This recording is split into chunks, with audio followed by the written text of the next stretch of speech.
If you're lying awake right now with your mind racing, or you clicked this because stress is eating you alive, you're in exactly the right place.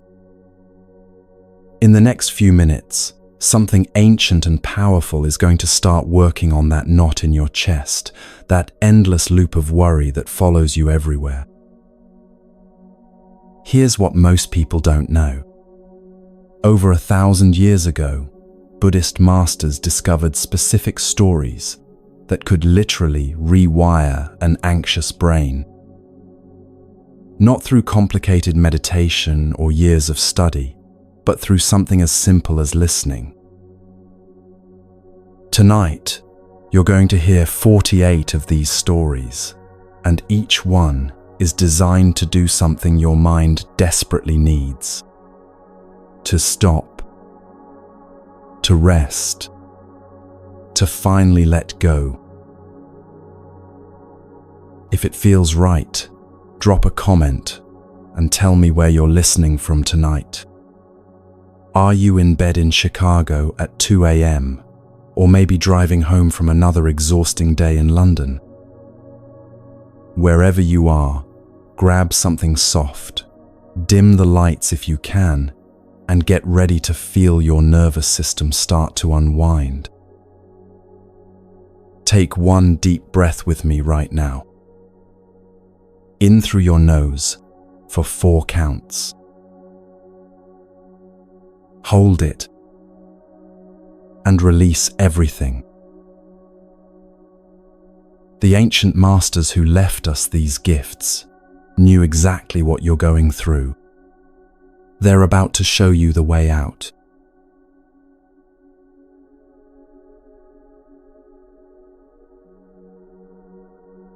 There was a monk who couldn't sleep. Night after night, his mind would circle the same question like a bird trapped in a cage. You know that feeling, don't you? When your thoughts won't let you rest, when you need an answer so desperately that the not knowing becomes a physical ache in your chest. He finally gathered the courage to approach Master Joshu, his voice barely a whisper. Does a dog have Buddha nature? This wasn't intellectual curiosity. This was a soul crying out for certainty in an uncertain world. Joshu looked into those tired eyes, saw the exhaustion that comes from thinking too much, and offered one simple word: mu. Nothing. No. The monk's face crumpled. This wasn't the answer he'd come for. But something deeper than disappointment was stirring in his chest. For the first time in months, his mind went completely quiet. Feel that silence for a moment. Mu. What if every question keeping you awake tonight could receive that same gentle response? Not because your concerns don't matter, but because sometimes the kindest thing you can offer an overworked mind is permission to not know. Permission to rest in the mystery instead of solving your way to peace. But wait, there's something I need to tell you about what happened to that monk afterwards. Because this is where the story gets really interesting. He didn't just walk away confused and disappointed. He stayed with that word mu for months, carrying it with him like a stone in his pocket. Every time his mind started its familiar spiraling, he would whisper it to himself. Mu. And slowly, something extraordinary began to happen. The word stopped being a word and became a doorway. A doorway into the space where all questions dissolve, where peace lives before your mind divides it into problems and solutions. Maybe you've been carrying your own version of that monk's question tonight. Maybe you're lying there wondering about your relationship, your career, your purpose, your worth? What if those questions don't need answers right now? What if they just need the gentle recognition that it's okay to not know? Let Mu work its ancient magic on whatever's keeping your mind busy. In that same monastery lived Master Gute, who had discovered something beautiful about the nature of truth. When visitors came with complex spiritual questions, desperate for elaborate teachings, he would simply raise his finger toward the sky. That gesture contained everything. No words needed. No explanations. Just that pure pointing toward what was always already here. A young attendant watched this daily miracle and began copying his master.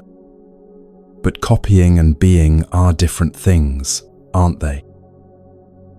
One day, with the fierce love that only truth can inspire, Gute cut off the boy's imitation finger. As the child ran away crying, Gute called his name.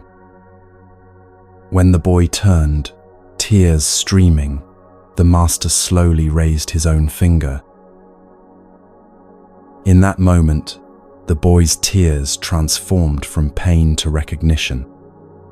He saw what he'd been missing. The finger was never the point. The pointing was everything. Here's what nobody tells you about that story. The boy lived to be 93 years old, and for the rest of his life, whenever anyone asked him about that day, he would smile and say, "I learned the difference between having the answer and being the answer."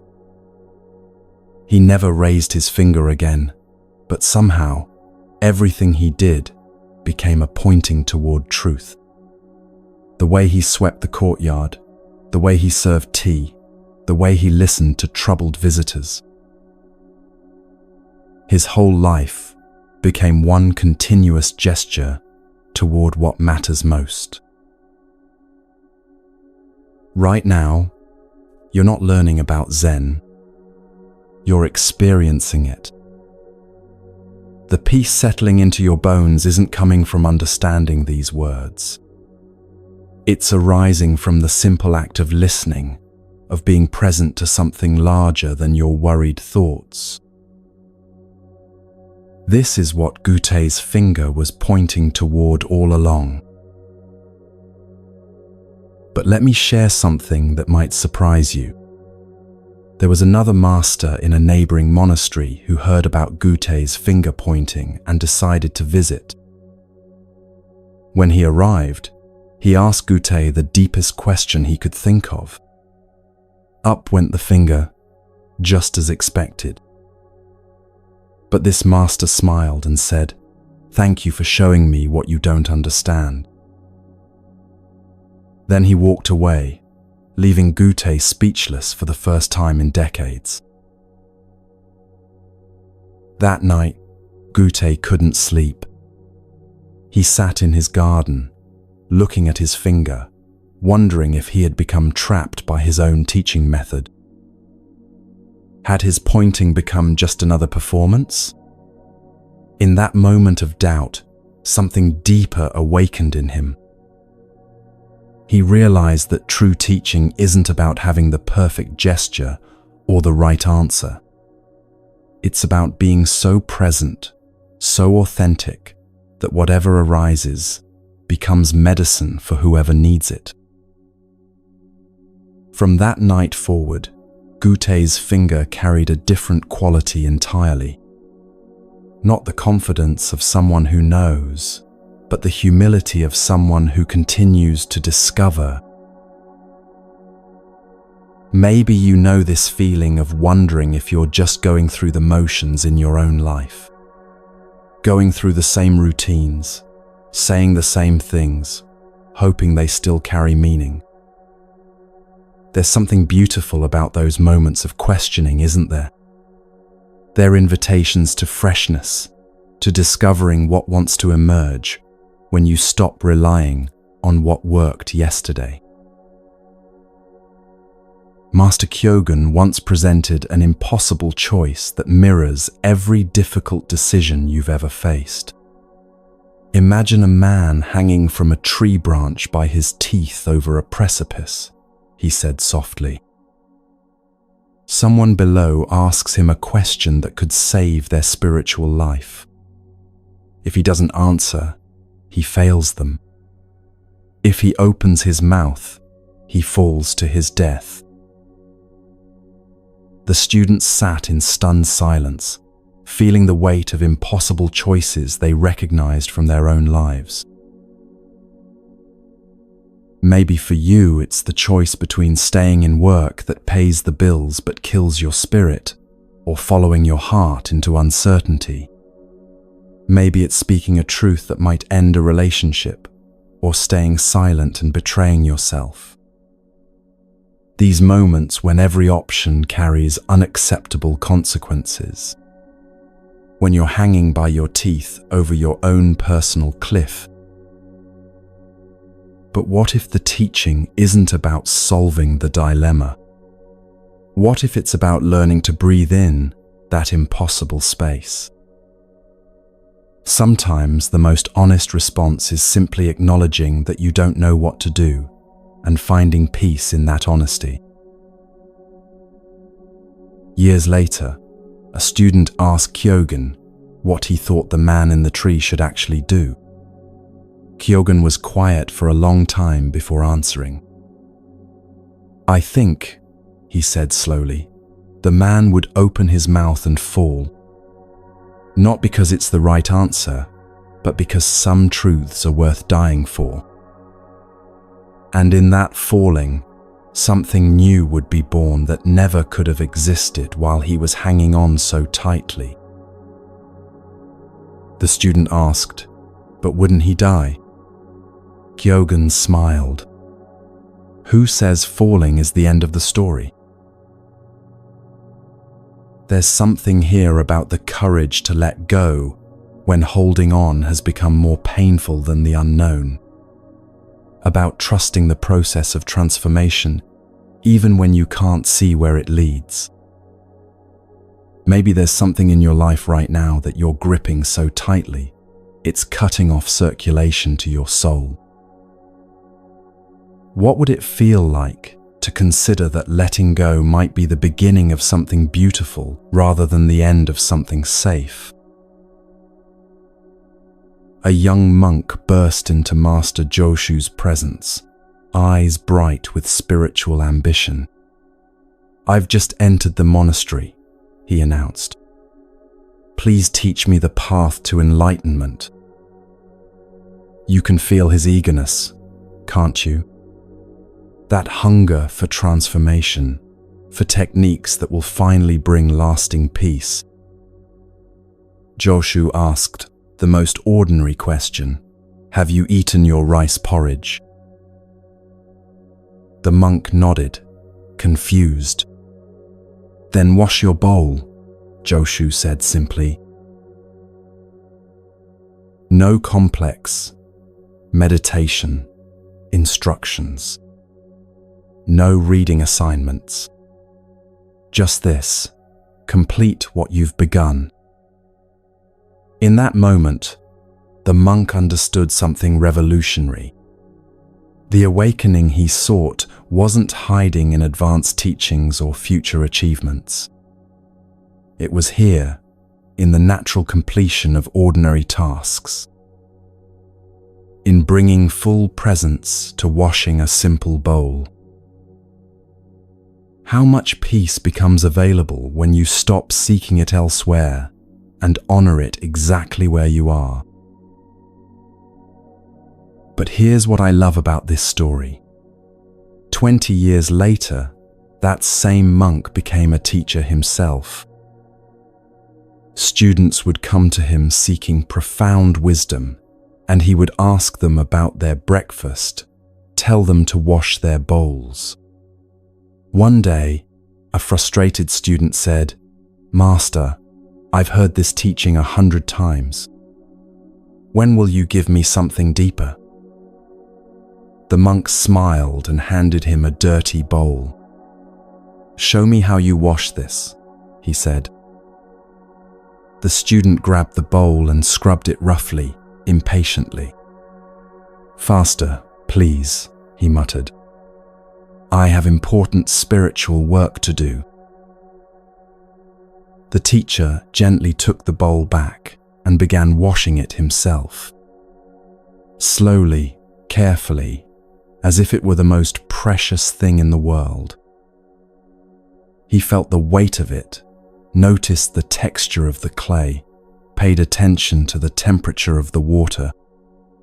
The watching student gradually grew quiet, then amazed. "Master," he whispered, "you're washing that bowl like it's sacred." "Isn't it?" the teacher replied. That's when it hits you, isn't it?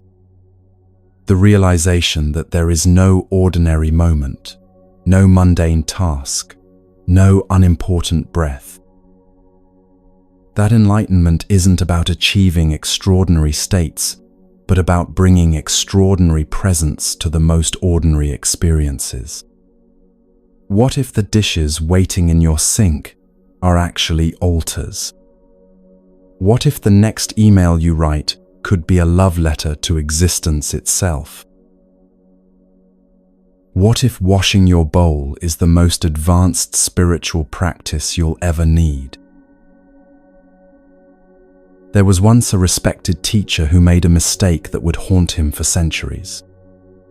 When asked whether enlightened beings were subject to cause and effect, he answered with spiritual pride, "Enlightened people transcend such laws." The universe has its own way of teaching humility. For 500 lifetimes, he lived as a fox, learning wisdom through vulnerability and hunger. No spiritual concepts could protect him from cold winters or the simple need for food. He learned enlightenment through the honest body of an animal. Centuries later, this fox appeared to Master Hyakujo, carrying both ancient shame and hard-won wisdom. "Please ask me that question again," he begged. When Hyakujo asked about cause and effect, the fox replied with words earned through lifetimes of humility, "An enlightened person is one with the law of causation. Not above it, but dancing gracefully within it." In that moment of complete acceptance, the fox was free. This story lives in every moment you try to transcend your humanity instead of embracing it. Every time you imagine that awakening means escaping your limitations rather than finding peace within them. The fox learned what we all must learn. Freedom comes not from rising above life's constraints, but from loving them as part of our wholeness. True enlightenment doesn't make you superhuman. It makes you exquisitely, courageously human. Master Getan once shared a riddle that would transform his students' understanding of what makes life work. He spoke of Keichu, the master wheelmaker whose creations were sought throughout the land. Keichu made perfect wheels with 50 spokes, he said slowly. But what if you removed the hub that holds everything together? The students immediately saw the problem.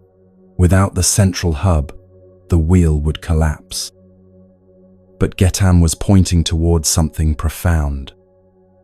The hub is empty space, yet it's the most essential part. Without that emptiness at the center, nothing can turn, nothing can move forward. Your life works the same way. How much of your peace depends not on what you accumulate, but on the spacious awareness at your center. That still point of consciousness that remains unchanged, whether you're busy or resting, celebrating or grieving.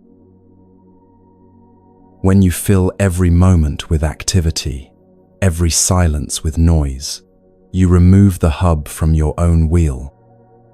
You create impressive motion that can't actually go anywhere because it lacks the essential stillness that allows for real progress. Feel that hub-like quality in your awareness right now.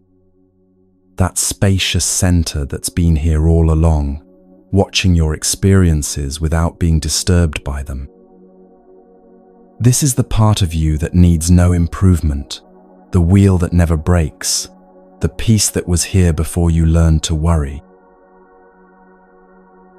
A student once approached Master Joshu with a question that revealed everything wrong with how we think about spiritual achievement. I heard about a Buddha from ancient times who meditated for 10 cosmic cycles, but still couldn't reach enlightenment, he said. How is this possible? Joshu smiled with infinite tenderness. Your question answers itself, he replied. Since he was trying to become a Buddha, he wasn't yet being one. The seeking prevented the finding. This cuts to the heart of every spiritual struggle. What if the peace you're working so hard to achieve is actually what you're working with right now? What if the awareness you want to develop is the very consciousness wondering about awareness? The ancient Buddha was caught in the exhausting cycle of trying to become something he already was. Like searching for your glasses while wearing them, or looking everywhere for keys that are in your hand. Can you feel where you might be doing this in your own life? Trying to earn worthiness, instead of recognizing the value that was never missing. Working to achieve peace, instead of noticing the stillness that's already here. Right now, without changing anything about yourself, you have access to the same awareness every Buddha has pointed toward. Not as something to attain, but as the ground you're already standing on. Master Joshu loved visiting hermits who practiced in remote mountain caves. He approached one such hermit with a simple question: "What is here?" The hermit raised his fist, but something felt hollow about the gesture, performed rather than lived. Ships cannot dock where the water is too shallow, Joshu said sadly, and left. Days later, he returned with the same question. Again, the hermit raised his fist, but this time, something fundamental had shifted. This time, the gesture arose from authentic depths. Well given, well taken, well killed, well saved, Joshu said with delight, bowing deeply. What changed? Not the words, not the gesture, not even the people involved. But the quality of truth behind the response had transformed completely. This teaches us that authentic spiritual expression isn't about having correct answers or making proper gestures. It's about the depth of being we bring to each moment. When you respond from genuine presence rather than spiritual performance, even silence becomes a transmission of truth. Even the simplest words carry healing power. In your own life, in your own relationships, how often are you performing what you think others want to hear instead of speaking from your real experience? Your nervous system knows the difference instantly. When someone is truly present with you, speaking from lived truth rather than borrowed concepts, you feel it in your body.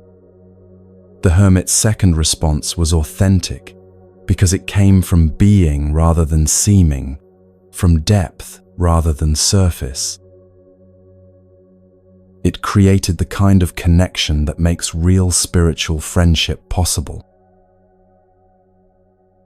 As these first whispers from the ancient masters settle into your consciousness, notice what's happening in your body. The peace you're feeling isn't something you're creating through effort. It's something you're uncovering by allowing these timeless voices to work their gentle magic on your nervous system. Each story carries medicine for a different aspect of human suffering: the permission to not know, the power of authentic simplicity, the grace found in impossible choices, the sacred nature of ordinary completion, the wisdom of embracing your full humanity, the essential emptiness that makes everything possible, the futility of seeking what you already are, and the beauty of responding from genuine depths. These are just the first gifts from teachers who understood something profound about the relationship between story and healing, between listening and letting go. But we've only begun to explore the treasures they preserved for hearts exactly like yours, for souls that know there must be something more than the endless cycling of worry and temporary satisfaction.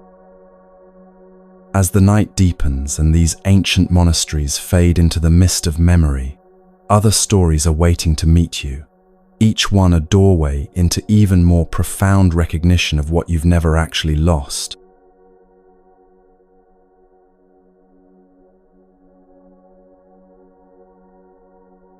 In mountain hermitages where silence taught more than words, other masters were discovering that sometimes the most compassionate thing you can do is cut through the drama that keeps people stuck in their own suffering. Master Nansen was about to demonstrate this in a way that would shock his students and echo through history. The eastern and western halls of his monastery had been fighting over a cat for weeks. Not just any cat, but a beautiful temple cat that both groups claimed as their own. The arguments grew more heated each day, with monks actually arguing about possession, ownership, who deserved the cat's affection. Can you imagine? These are people who had supposedly renounced all worldly attachments, fighting over a cat like children over a toy. One day, Nansen had enough. He walked into the courtyard where the monks were gathered, picked up the cat, and held it high above his head. "If any of you can say one true word," he announced, "you can save this cat. If not, I will cut it in two." The monks stood in stunned silence. All their philosophical training, all their meditation practice, all their spiritual concepts, and not one of them could speak a single word of authentic truth. So Nansen did exactly what he promised. He cut the cat in half. That evening, when Joshua returned from his travels, Nansen told him what had happened. Without hesitation, Joshua took off his sandals, placed them on his head, and walked out of the room. "If you had been here," Nansen said with deep satisfaction, "you could have saved the cat." Now, before you get upset about the cat, let me tell you something most people miss about this story. There are scholars who believe no actual cat was harmed, that this was a teaching demonstration using a stuffed cat or wooden figure. But that's not really the point, is it? The point is what happens when we get so caught up in our positions, our righteousness, our need to be right, that we lose sight of what actually matters. How many relationships have you seen destroyed by people fighting over who's right instead of asking what's loving? Joshua's response with the sandals on his head was perfect because it was completely absurd, completely outside the framework of argument and position taking. It was pure, spontaneous authenticity that cut through all the mental drama immediately. Sometimes, the most enlightened response to conflict isn't to take a side or find a compromise. Sometimes it's to do something so unexpected, so genuine, that it stops everyone's story-making mind in its tracks. What would it look like to put sandals on your head in the middle of your own stuck patterns? But wait, there's more to Joshua's story that night. After he walked out with the sandals on his head, he went to the temple garden and sat with the monks who had been fighting. One of them asked him, "Master, why did you put your sandals on your head?" Joshua looked at him with infinite tenderness and said, "Because my feet were tired of walking on the same old ground." Then he smiled and added, "Sometimes the only way to save what we love is to turn our whole world upside down." In another monastery, Master Tokusan was learning that perfect timing isn't about following schedules, but about being so present that you naturally flow with the rhythm of life itself. He was walking from the meditation hall to the dining room, carrying his eating bowl, when the cook saw him and said, "The dinner drum hasn't been beaten yet. Where are you going with your bowl?" Tokusan stopped, looked around as if waking from a dream, and silently returned to his room. When another master heard about this incident, he laughed and said, "Old Tokusan doesn't understand ultimate truth." Word got back to Tokusan, who asked to meet with this critic. The next day, Tokusan delivered a completely different kind of teaching to the assembled monks. Where before he had been precise, methodical, predictable, now he spoke with wild spontaneity and freedom. The master who had criticized him was amazed. "Now I see our old teacher truly understands ultimate truth," he announced. "No one in all of China can surpass him." Here's what I love about this story. Tokusan wasn't embarrassed by his mistake. He used it as a doorway into deeper authenticity. How often do we get so invested in appearing perfect, so afraid of being caught in an error, that we miss the gift hidden in our mistakes? Sometimes being wrong is exactly what we need to break out of patterns that have kept us playing small. The cook's simple question shattered Tokusan's autopilot and woke him up to a freedom he'd never tasted before. Maybe there's something in your life right now where you've been going through the motions, following someone else's schedule, instead of listening to your own inner timing. What would it feel like to be caught off guard in a way that wakes you up to what you really want? Sometimes the most embarrassing moments become the most liberating ones when we stop defending and start discovering. Master Uman had a way of asking questions that would haunt his students for years. One day he asked them, "The world is such a wide world. Why do you answer a bell and put on ceremonial robes?" In other words, with infinite possibilities available to you, why do you keep responding to the same old conditioned patterns? Why do you keep showing up as the same person you've always been, instead of discovering who you might become? This question lives in every moment you choose. Habit over possibility, safety over growth, the known over the mysterious.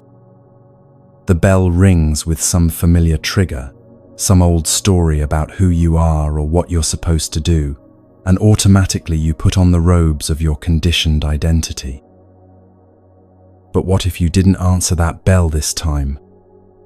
What if you let it ring while you discovered what wants to emerge when you're not busy being who you think you are? One of Amon's students spent 3 years contemplating this question. Finally, he came back and said, "Master, I think I understand. We answer the bell and put on robes, because in a world of infinite possibility, it's the choice to show up with intention that makes us human." Amon nodded slowly. "And what," he asked, "makes that choice sacred?" The student was quiet for a long moment. "Because," he whispered, "it's the only moment we actually have." There's something profound here about the relationship between structure and freedom. We answer the bell not because we have to, but because choosing to respond consciously is different from reacting unconsciously. The question isn't whether to answer the bell, but how awake you are when you answer it. How present you are when you put on the robes of your daily life. Are you sleepwalking through your routines or dancing with them? Master Tozan was asked one of the most direct questions in all of Zen. What is Buddha? He was weighing flax at the time, completely absorbed in the simple task at hand. Without missing a beat, without dropping his attention from the work, he replied, 3 pounds of flax. The student stood there bewildered, expecting some profound philosophical answer about the nature of enlightenment. Instead, he got 3 pounds of flax. But here's what that student learned over the following months as he contemplated this seemingly ridiculous answer. Buddha isn't somewhere else, in some special state or distant realm. Buddha is right here, in the texture of flax between your fingers, in the weight that grounds you to this moment, in the simple attention that makes ordinary work sacred. The enlightenment you're seeking isn't hiding behind 3 pounds of flax. It's 3 pounds of flax, experienced with complete presence. Years later, that same student became a teacher and would often ask visitors, "What is Buddha?" No matter what elaborate spiritual answers they gave, he would hold up whatever object was nearest to him. A teacup, a fallen leaf, a piece of bread.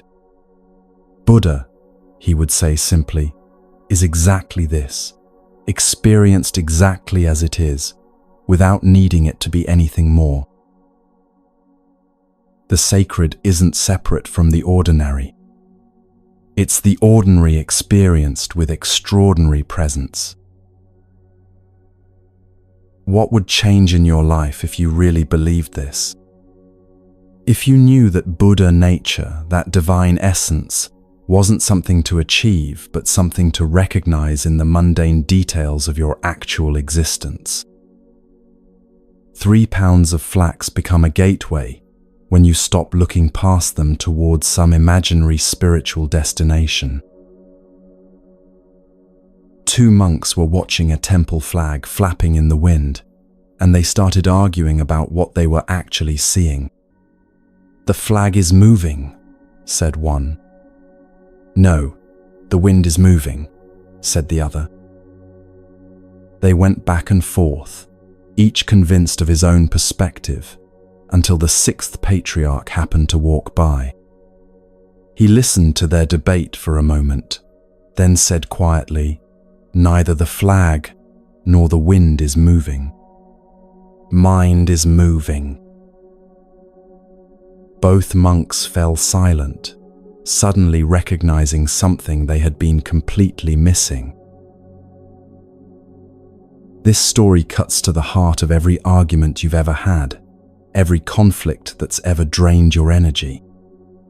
How often are we fighting about externals when the real action is happening in the stories our minds are creating about what we're experiencing? The flag, the wind, your circumstances, other people's behavior, none of that is actually the source of your disturbance. It's your mind's movement, your thinking about what's happening, that creates suffering. But here's the beautiful thing about recognizing this. Once you see that mind is moving, you also see that mind can stop moving. You have a choice about whether to get caught up in the story or rest in the awareness that's watching the story unfold. The flag can flap, the wind can blow, life can be completely chaotic, and you can remain still at your center. Not because you're detached or don't care, but because you're resting in something more fundamental than the movement of circumstances.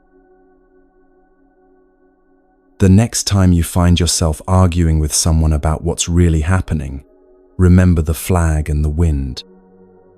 Maybe the question isn't who's right about the external situation. Maybe the question is whether you can find stillness while the mind is creating stories about movement. Master Daibai asked his teacher Baso, "What is Buddha?" Baso's answer was immediate and direct. "This mind is Buddha." Not your thoughts about Buddha, not your concepts or images or spiritual fantasies. This very mind that's listening to these words right now. The awareness that's been here all along, closer than your breath, more intimate than your heartbeat. You already have what you've been seeking. You already are what you've been trying to become. But watch what happens next in the story. Later, when other students asked Baso the same question, he gave a completely different answer. No mind, no Buddha. The students were confused. Which was true? Was mind Buddha or not? They didn't understand that Baso was offering medicine for whatever sickness was in front of him. To those who were too detached from their human experience, he said, "This mind is Buddha." To those who were too attached to spiritual concepts, he said, "No mind, no Buddha." Truth isn't a fixed formula you can memorize and apply everywhere. It's a living response to what's needed in each moment. Sometimes you need to remember that your ordinary mind is already sacred. Sometimes you need to let go of all ideas about sacredness and just be present to what is. The art is knowing which medicine the moment requires. Right now, what does this moment need from you? The recognition that this mind is Buddha, or the freedom of no mind, no Buddha? Maybe it needs both, the paradox held gently, without needing to resolve it into something your thinking mind can grasp. There was an old woman who lived near a famous temple, and she had a peculiar hobby. Whenever monks would ask her for directions to the temple, she would say sweetly, "Go straight ahead," and then mutter under her breath, "Another one off to waste his time with empty rituals." Joshua heard about this woman and decided to investigate. He approached her, asking for directions, and sure enough, she gave him the same response. The next day, Joshua announced to his students, "I have investigated that old woman." But what exactly had he investigated? Some say he discovered that she was testing whether people could hear the wisdom hidden in her apparent cynicism. Others say he realized that her directness was actually pointing people toward their own inner temple rather than encouraging dependency on external spiritual authorities. Still, others believe Joshua learned something about his own assumptions, about how he had been unconsciously judging her judgment. The truth is, We don't know exactly what Joshua discovered, and that might be the whole point. Sometimes investigation isn't about reaching conclusions, but about becoming curious enough to see beyond our first impressions. How often do we write people off as difficult or cynical, without wondering what wisdom might be hidden in their apparent negativity? How often do we assume we understand someone's motivations, without actually investigating our own projections? That old woman was doing something beautiful. She was refusing to enable spiritual seeking that avoided the real work of transformation. Her mutterings were a form of tough love, challenging people to examine whether they were looking for truth or just collecting spiritual experiences. Maybe the temple you're seeking isn't a place you go to, but a quality of presence you bring to wherever you already are. In the quietest monastery of all, a philosopher approached Buddha himself with a challenge. Without words and without silence, he said, "Tell me truth." How do you respond to a request like that? Words would violate the first condition. Silence would violate the second. Buddha simply sat there, completely present, completely still, completely himself. The philosopher bowed deeply and said, "I have cleared away my delusions and entered the true path." After the philosopher left, Ananda asked Buddha, what did he attain? Buddha smiled. A good horse runs even at the shadow of the whip. Some people are so ready for truth that the slightest pointing is enough. They don't need elaborate explanations or complex teachings. They just need someone to embody what they're seeking, to demonstrate through their very being that awakening is possible. But here's what's beautiful about this story. Buddha didn't do anything special. He didn't perform some miraculous teaching or enter a special state of consciousness.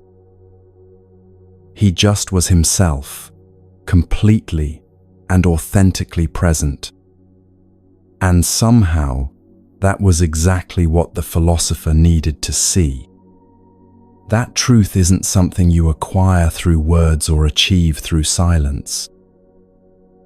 It's something you embody through the quality of your presence in any moment. What if the most profound teaching you could ever offer someone is simply being genuinely yourself? Not trying to be wise or spiritual or helpful, but just being real, present, available. Sometimes the deepest transmission happens not through what we say or don't say, but through the depth of being we bring to our encounters with life.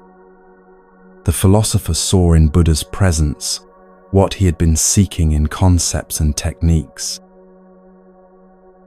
A human being completely at ease with being human.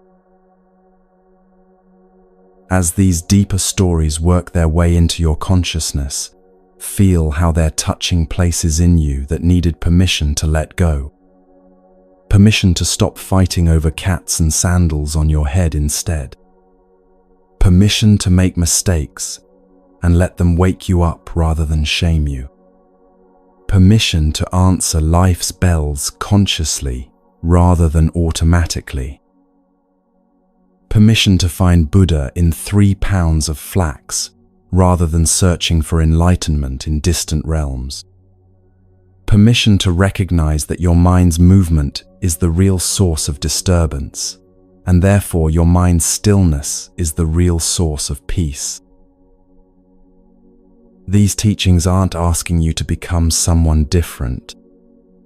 They're inviting you to stop hiding from who you already are, beneath all the stories about who you think you should be. As we drift deeper into the night, into the place where ancient wisdom meets your modern heart, even more profound recognitions await. The journey into trust and surrender is calling, where the impossible becomes not just possible, but inevitable.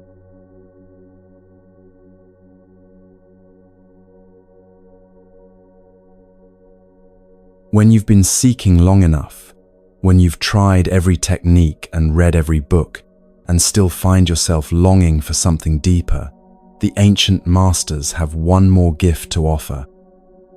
It's the most counterintuitive teaching of all, the invitation to stop seeking entirely. Not because seeking is wrong, but because sometimes what you're looking for can only be found when you finally have the courage to stop looking. Master Basso was sitting with a student who had been meditating for years, desperately trying to become enlightened. "What is Buddha?" the student asked for probably the 100th time. This time, instead of his usual, "This mind is Buddha," Basso looked at him with infinite compassion and said, "This mind is not Buddha." The student's face went white. "But Master, yesterday you told me this mind is Buddha. Now you're saying it's not. Which is true?" Basso smiled with the tenderness of someone watching a beloved child, finally ready to let go of training wheels. "Neither," he said softly. "Buddha is not a thing to have or not have. Buddha is not a concept to understand or misunderstand. You've been trying so hard to become Buddha that you've completely missed being Buddha. You've been polishing a tile, thinking it could become a mirror." In that moment, something the student had been grasping for years simply fell away. Not because he finally understood it, but because he finally understood that understanding wasn't the point. Here's what nobody tells you about spiritual seeking. There comes a moment when all your effort, all your practice, all your sincere trying has to be offered up like flowers on an altar. Not because they were wasted, but because they brought you to the edge of a mystery that can only be entered empty-handed. You can't think your way into trust. You can't practice your way into surrender. You can only arrive at the place where you're finally willing to not know what comes next. Master Nansen was approached by a student who had been studying the concept of the pathless path for months. "I understand intellectually that seeking is the problem," the student said earnestly. "But how do I stop seeking without making stopping into another form of seeking?" Nansen was quiet for a long time before answering. "The path does not belong to perception, neither does it belong to non-perception," he said slowly. "Cognition is a delusion, and non-cognition is senseless. If you want to reach the pathless path, place yourself in the same freedom as sky. Name it neither good nor not good." The student stood there feeling like his mind was dissolving. This wasn't an answer his thinking could grasp, or his willpower could execute. It was an invitation into a way of being that was beyond all his categories of seeking and not seeking, knowing and not knowing. "But Master," he whispered, "how do I place myself in the freedom of sky?" Nansen pointed upward. "Does the sky try to be free?" That question hung in the air like a bell that keeps ringing long after it's been struck. Does the sky try to be free? Does it work at being spacious? Does it practice being open? Or is it free by its very nature, simply because it doesn't resist what moves through it? The clouds come and go, storms arise and pass, but the sky itself remains unchanged, untroubled, infinitely available. What if your true nature works the same way? What if freedom isn't something you achieve, but something you stop disturbing? In a monastery across the mountains, they were telling a story that would puzzle spiritual seekers for generations. A Chinese girl named Seijo had somehow split into two people. One version of her lived at home, sick and weak, barely able to leave her bed. The other version had married and moved to a distant city, where she lived a completely normal life and even had children. Both versions were equally real, equally her. When she finally died, the two Seijos merged back into one.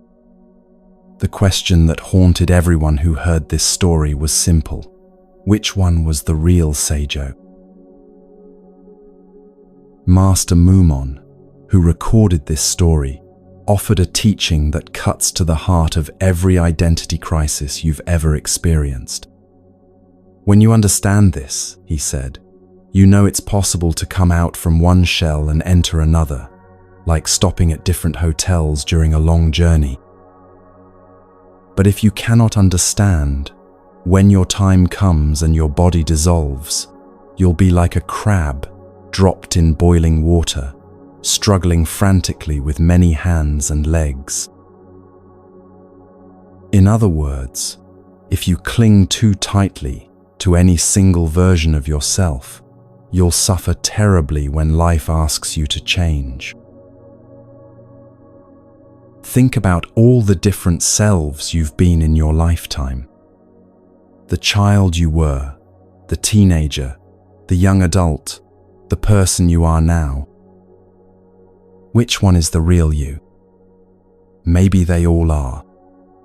Maybe you're like Seijo, constantly moving between different expressions of the same essential being. Maybe the question isn't which self is real, but whether you can love all your selves with equal tenderness. The sick self and the healthy self, the confused self and the clear self, the self that struggles and the self that soars. What if they're all just different costumes worn by the same unchanging awareness? But here's where the story gets really interesting. According to the legend, when the two Seijos finally merged, she wasn't confused about which experiences belonged to which version. She remembered everything: the sickness and the health, the loneliness and the love, the confinement and the freedom. She had learned something that most of us spend our whole lives trying to understand: that we are vast enough to contain all our contradictions, spacious enough to hold all our different selves without needing to choose between them. The real Seijo was the one who could embrace both versions without rejecting either. Master Goso was famous for impossible questions, but this one stopped everyone in their tracks. When you meet a Zen master on the road, you cannot talk to him and you cannot face him with silence. What are you going to do? His students would sit with this riddle for months, their minds spinning in circles trying to find some response that fit the impossible criteria. If you can't speak and you can't stay silent, what options are left? One student spent an entire winter contemplating this question. He tried imagining every possible scenario, every creative response he could think of. Finally, spring arrived, and with it came a traveling master who stopped at their monastery. The student saw this as his chance to test the koan in real life. He approached the visiting master with Goso's impossible question burning in his mind. As he got closer, trying to figure out what to do, the master suddenly smiled and embraced him. In that moment of unexpected warmth, all the student's mental struggling simply melted away. He found himself laughing and crying at the same time, not because he had found the answer, but because he had discovered that some encounters transcend all categories of response. When he told Goso what had happened, his teacher nodded with deep satisfaction. "Now you understand," Goso said. "The answer isn't something you do or don't do. It's something you become. When you meet a real master on the road, your whole being becomes the response. Not through talking or not talking, but through the quality of presence you bring to the meeting." The student realized he had been trying to solve the riddle with his mind, when it could only be lived with his whole being. Maybe you've encountered people in your life who had this quality, where just being in their presence was more meaningful than any conversation you could have had. Where words felt unnecessary because something deeper was being communicated through the simple fact of authentic meeting. This is what Goso was pointing toward, the possibility of response that comes from your entire being rather than just your thinking mind. When you're truly present, when you're not hiding behind words or silence, but simply being yourself without apology, you become a living answer to questions you never even knew were being asked. Here's a story that will change how you think about obstacles and completion.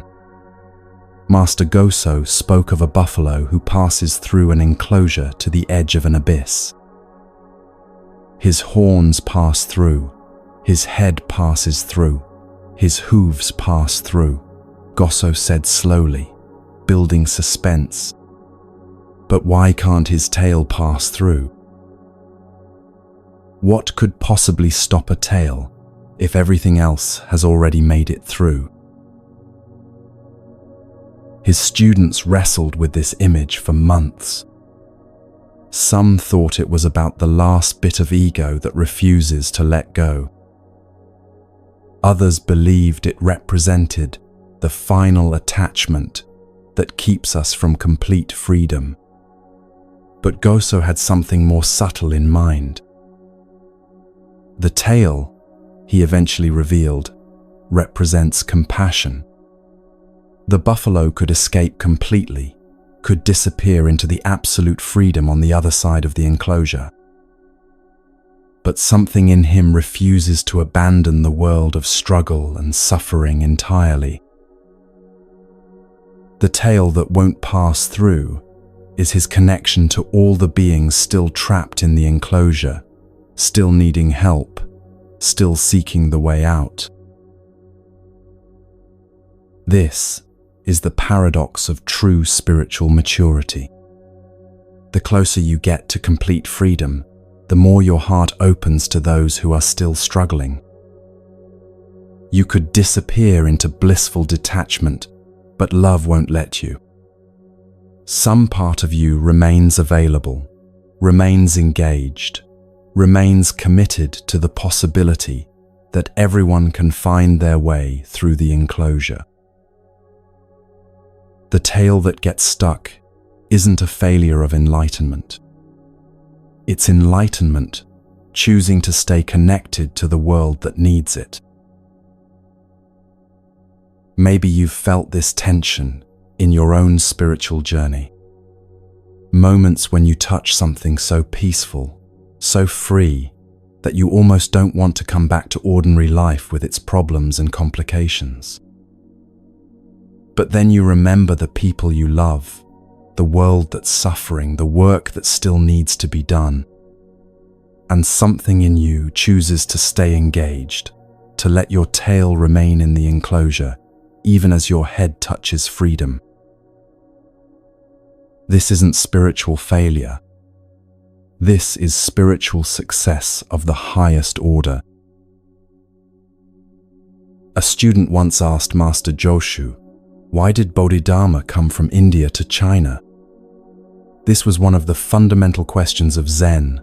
What was the essential teaching that needed to be transmitted from Buddha's homeland to the culture where these practices would flourish? Joshu's answer was immediate and shocking in its ordinariness. The oak tree in the garden. The student stood there completely bewildered. He had asked about the deepest spiritual transmission in history and received a comment about landscaping. But over the following years, that student began to understand something revolutionary about Joshu's response. Bodhidharma didn't come to China to bring something exotic or foreign or special. He came to point people toward what was already there, already perfect, already expressing enlightenment in its own way. The oak tree doesn't try to be enlightened. It just grows according to its nature, responds to sun and rain and seasons without needing to understand the cosmic significance of what it's doing. It's completely itself without apology or effort or spiritual ambition. This is what Bodhidharma brought from India, not a new teaching, but a way of seeing that recognizes the Buddha nature that's already present in everything.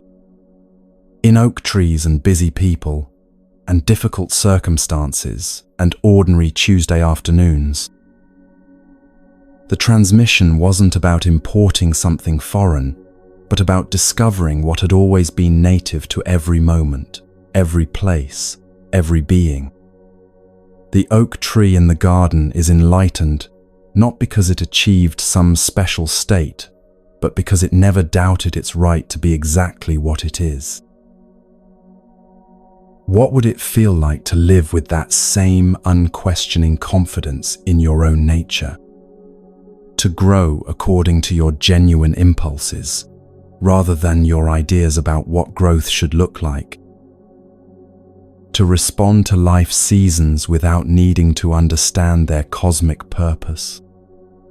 The oak tree teaching is an invitation to stop trying to become enlightened and start expressing the enlightenment that's already here, waiting to be lived rather than achieved. Master Hyakujo was getting old and needed to choose someone to start a new monastery. He decided to hold a contest among his students. Placing a water pitcher on the ground, he asked, "Who can tell me what this is without using its name?" The head monk, who everyone expected to win, gave an elegant answer, "No one can call it a wooden shoe." Clever, poetic, showing off his understanding of Zen paradox. But then Isan, the cook, simply walked over and kicked the pitcher over with his foot and walked away. Hyakujo smiled and said, "The head monk loses. Izan will start the new monastery." Everyone was shocked. How could the uneducated cook defeat the learned scholar? But Hyakujo understood something about leadership that goes beyond intellectual brilliance or spiritual sophistication. True authority comes from the willingness to act directly from your authentic understanding rather than from your ideas about what others expect to hear. Isan didn't try to impress anyone with clever words or philosophical concepts. He simply responded from his gut, did what the moment called for, and trusted that his authentic action would speak louder than any explanation.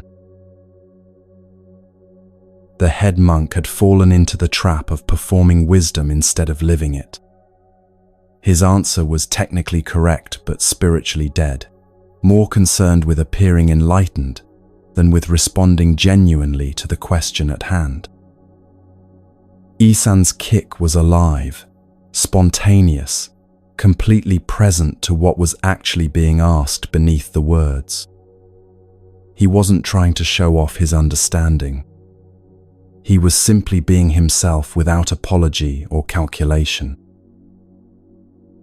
This story lives in every moment when you have to choose between saying what you think people want to hear and expressing what you actually know to be true, between performing competence and acting from authentic confidence. Sometimes the most enlightened response isn't the most sophisticated one.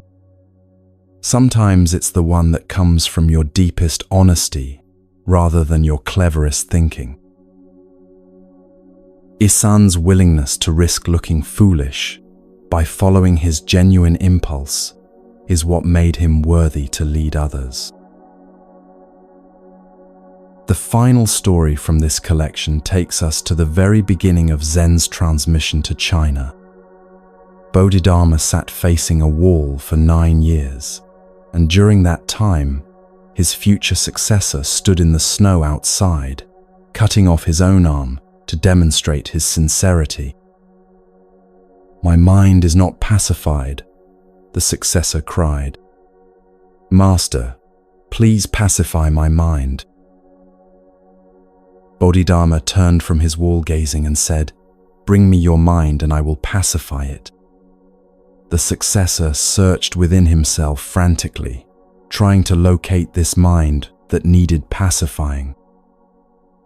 Finally, he said, "When I search for my mind, I cannot find it anywhere." "There," said Bodhidharma with infinite gentleness, "I have pacified your mind." This is the ultimate teaching about the nature of the problems we think we have. When you look directly for the mind that's disturbed, the self that's broken, the person who needs fixing, what do you actually find? Not some solid, findable thing that can be repaired or improved, but a kind of open space, a flowing process, an awareness that's always been naturally peaceful beneath all the stories about disturbance. The mind that needs pacifying is like a mirage in the desert. The closer you get to it, the more it disappears. Not because it was never real, but because its reality was never what you thought it was. This successor learned what every seeker eventually discovers. The problem is not in finding peace, but in looking for the one who lacks peace. When you search for the worried mind, you find only awareness. When you look for the broken self, you find only space. When you hunt for the person who needs enlightenment, you discover only the enlightenment that was never actually missing. Bodhidharma didn't pacify his successor's mind by doing something to it. He pacified it by helping him see that there was no disturbed mind to be found. Right now, as you listen to these words, can you find the mind that came here seeking peace? Can you locate the self that needs healing? Look closely, with the same sincere intensity as Bodhidharma's successor. What you'll discover is what he discovered, that the seeker and the sought, the problem and the solution were never two different things. They were always one seamless movement of consciousness exploring itself, like the ocean pretending to search for water. These stories of profound trust have been working their magic in you while you listened, haven't they? Loosening the grip of concepts that seemed so solid, melting the boundaries between seeker and sought, revealing the freedom that was never actually confined. Each teaching points beyond itself toward the recognition that what you've been seeking through effort is what you've always been expressing through existence. The path that leads beyond all paths, the teaching that transcends all teachings, the awakening that discovers it, was never asleep. As we rest here at the threshold between seeking and finding, between effort and grace, even deeper mysteries are stirring in the ancient darkness. ready to reveal themselves to hearts that have learned to trust the unknown more than the familiar, the mystery more than the map.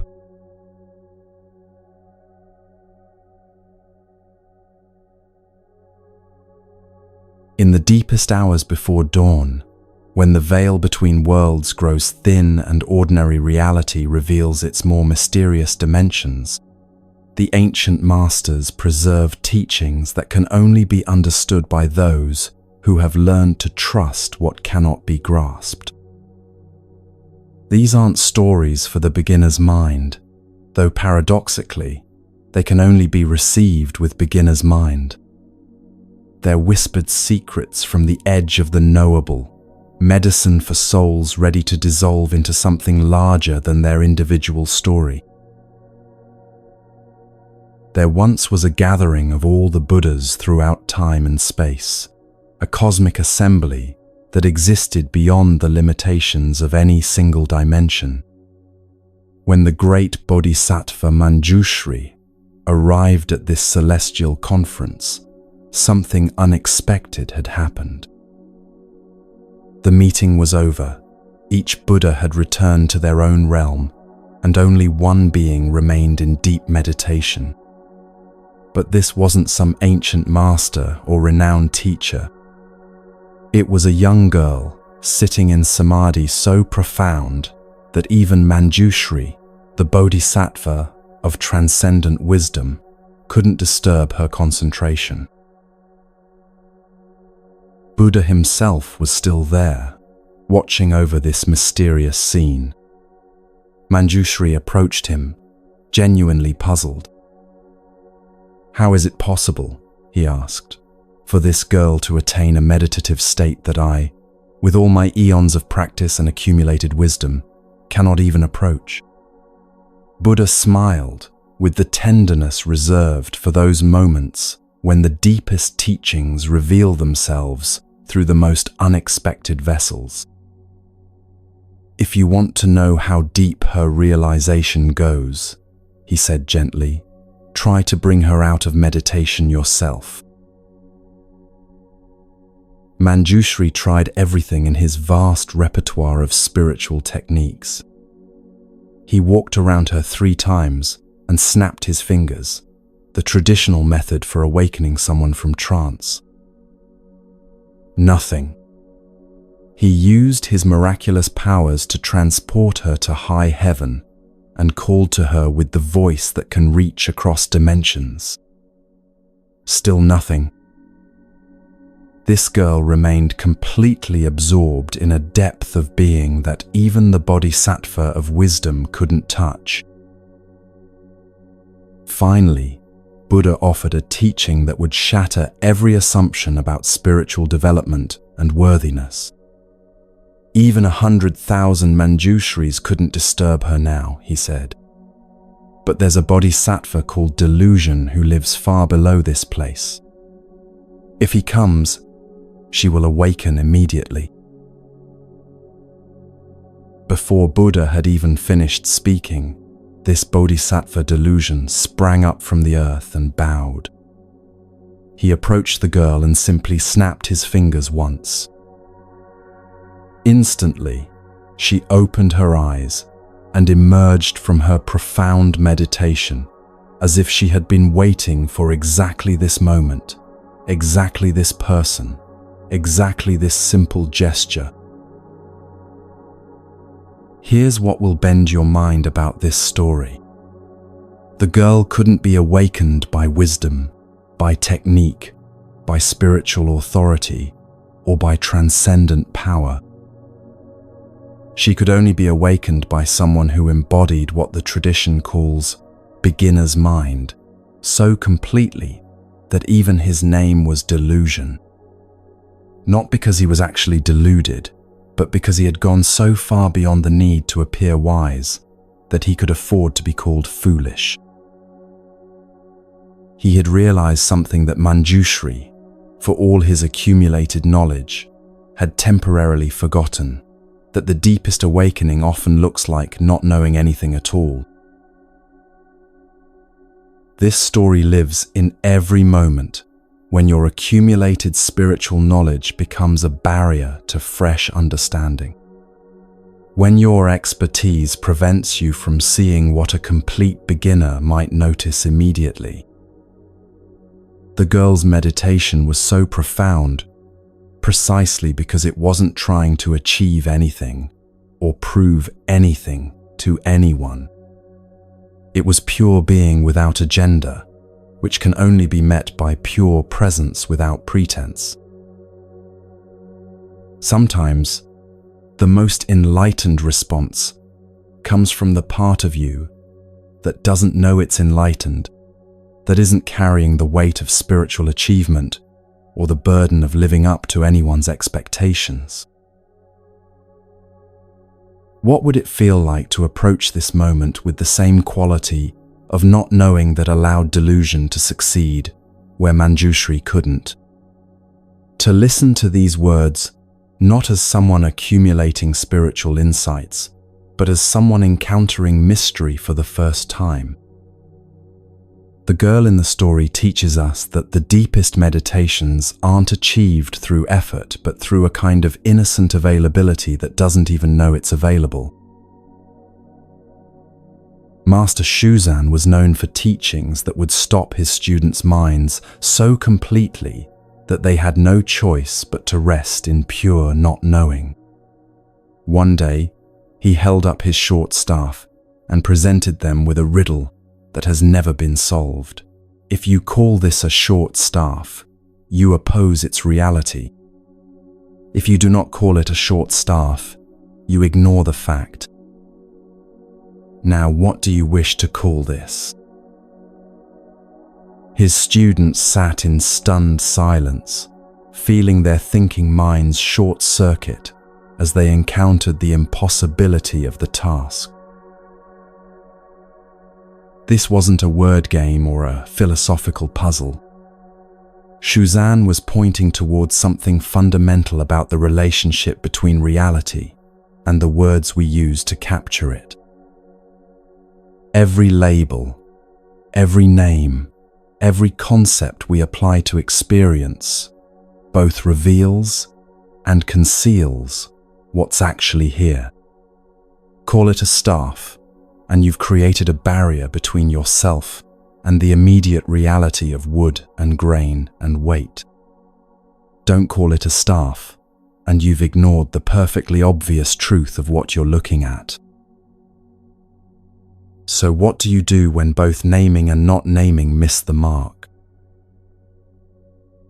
One student spent an entire season contemplating this riddle. He would sit in the garden, looking at stones and flowers, and trying to find a way to relate to them that neither imposed false concepts nor ignored obvious facts. Gradually, something began to shift in his perception. He started experiencing things before his mind labeled them, resting in the space between recognition and conceptualization. When he finally returned to Shuzan, he didn't try to answer the riddle with words. He simply picked up the staff, held it for a moment with complete presence, and then set it down again. Shuzan nodded with deep satisfaction. "Now you understand," he said. "The staff is neither the word staff, nor the absence of the word staff. It's this immediate reality that exists before all our stories about what it is or isn't." This teaching cuts to the heart of how we relate to every experience in our lives. How often do we miss the actual reality of what's happening because we're so busy naming it, categorizing it, deciding whether we like it or not? Your feelings aren't just anxiety or sadness or joy. They're living energies with their own texture and movement and intelligence that exists before you label them. Your relationships aren't just good or bad or complicated. They're dynamic dances of connection and separation that flow in ways too subtle for any category to capture. Shuzan's staff is an invitation to meet life before your mind decides what it is, to rest in the immediate reality that's always richer and more mysterious than any description could contain. Master Basho offered one of the most paradoxical teachings ever recorded. When you have a staff, I will give it to you. If you have no staff, I will take it away from you. His students would stare at him as if he had lost his mind. How can you give someone something they already have? How can you take away something they don't possess? But Basho was pointing toward a way of relating to life that transcends the ordinary logic of having and not having, giving and receiving. Years later, one of his students had an insight that illuminated the entire teaching. "Master," he said excitedly, "I think I understand about the staff. When I think I have wisdom, you show me my ignorance. When I feel empty and lost, you reveal the knowledge that was always there. You give to those who are ready to receive and take from those who are clinging too tightly." Basho smiled, but then asked, "And what about the staff itself? What is this staff that can be given and taken?" The student was quiet for a long time before answering. "The staff is confidence," he whispered. "When I'm trying to be strong, you show me that real strength comes from acknowledging weakness. When I'm lost in self-doubt, you reveal the unshakable knowing that lives beneath all uncertainty.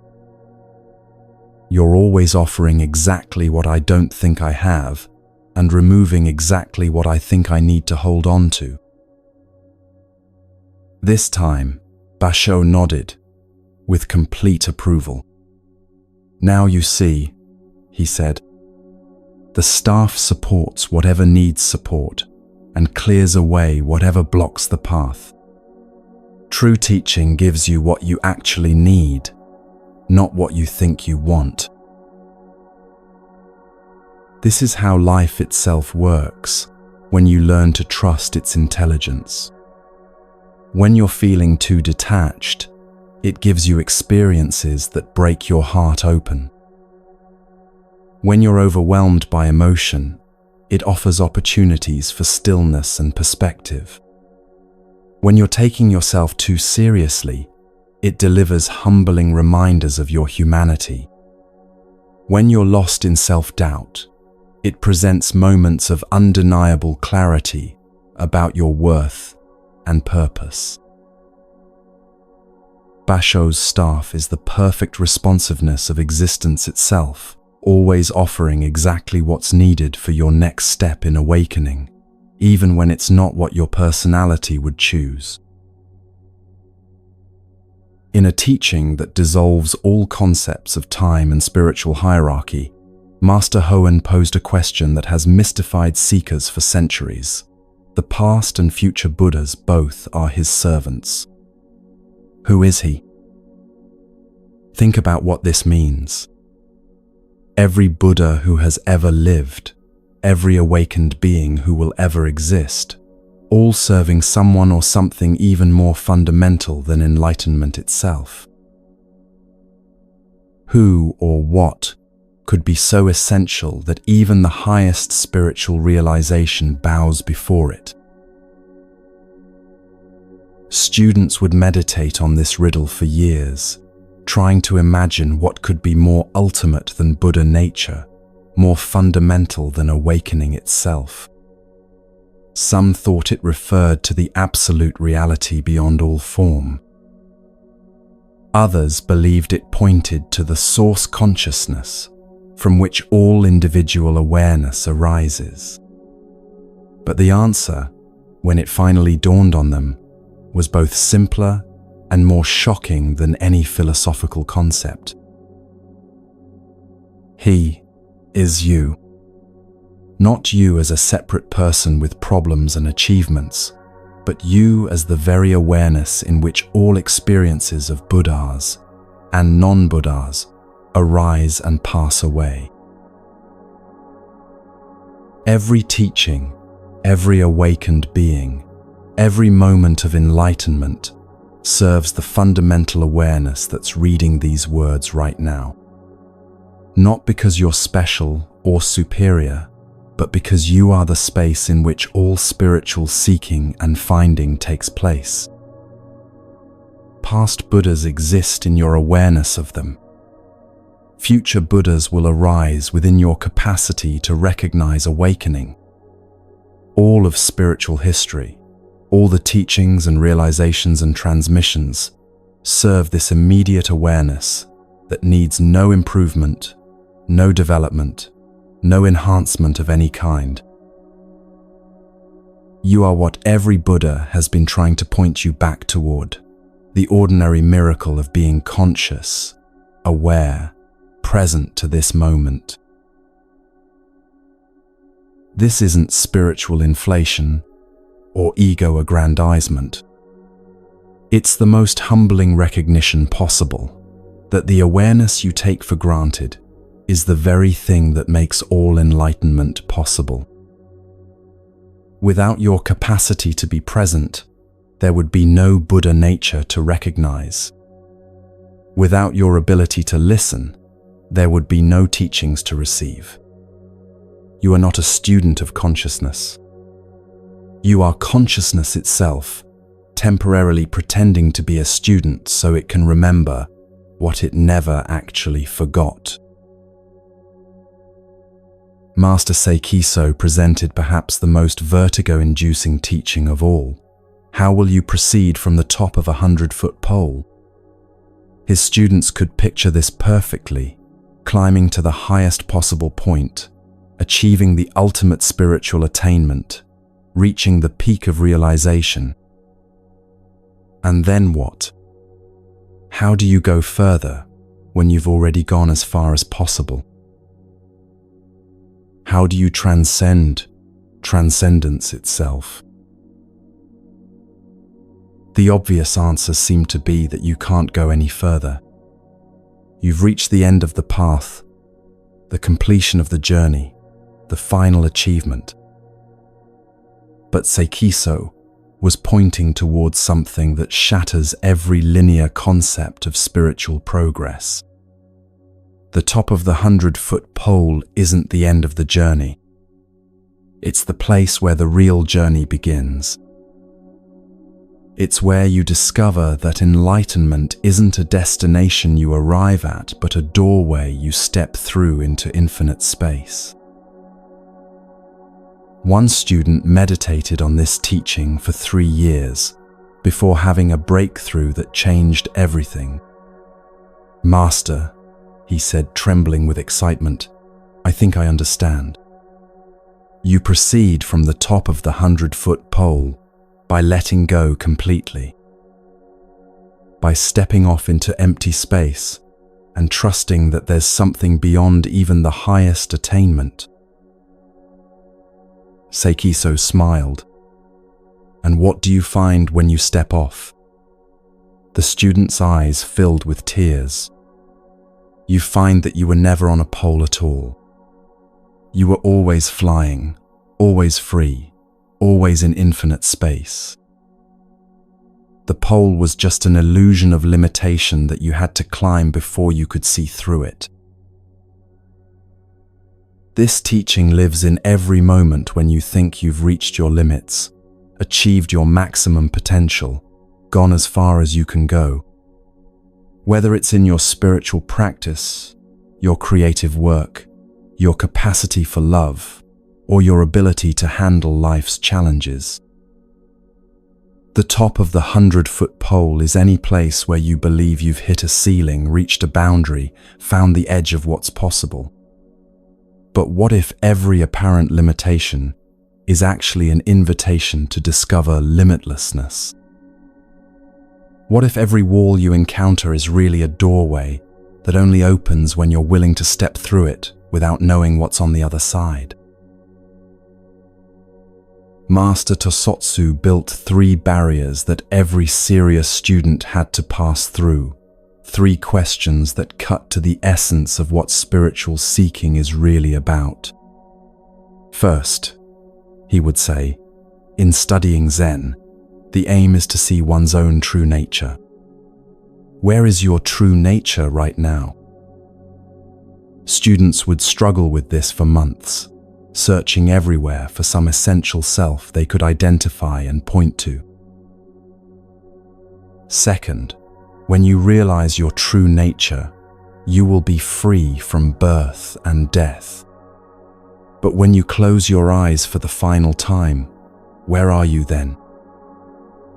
This would perplex them even more, challenging their assumptions about what freedom from death actually means. Third, if you are truly free from birth and death, you should know where you are when your body dissolves into the 4 elements.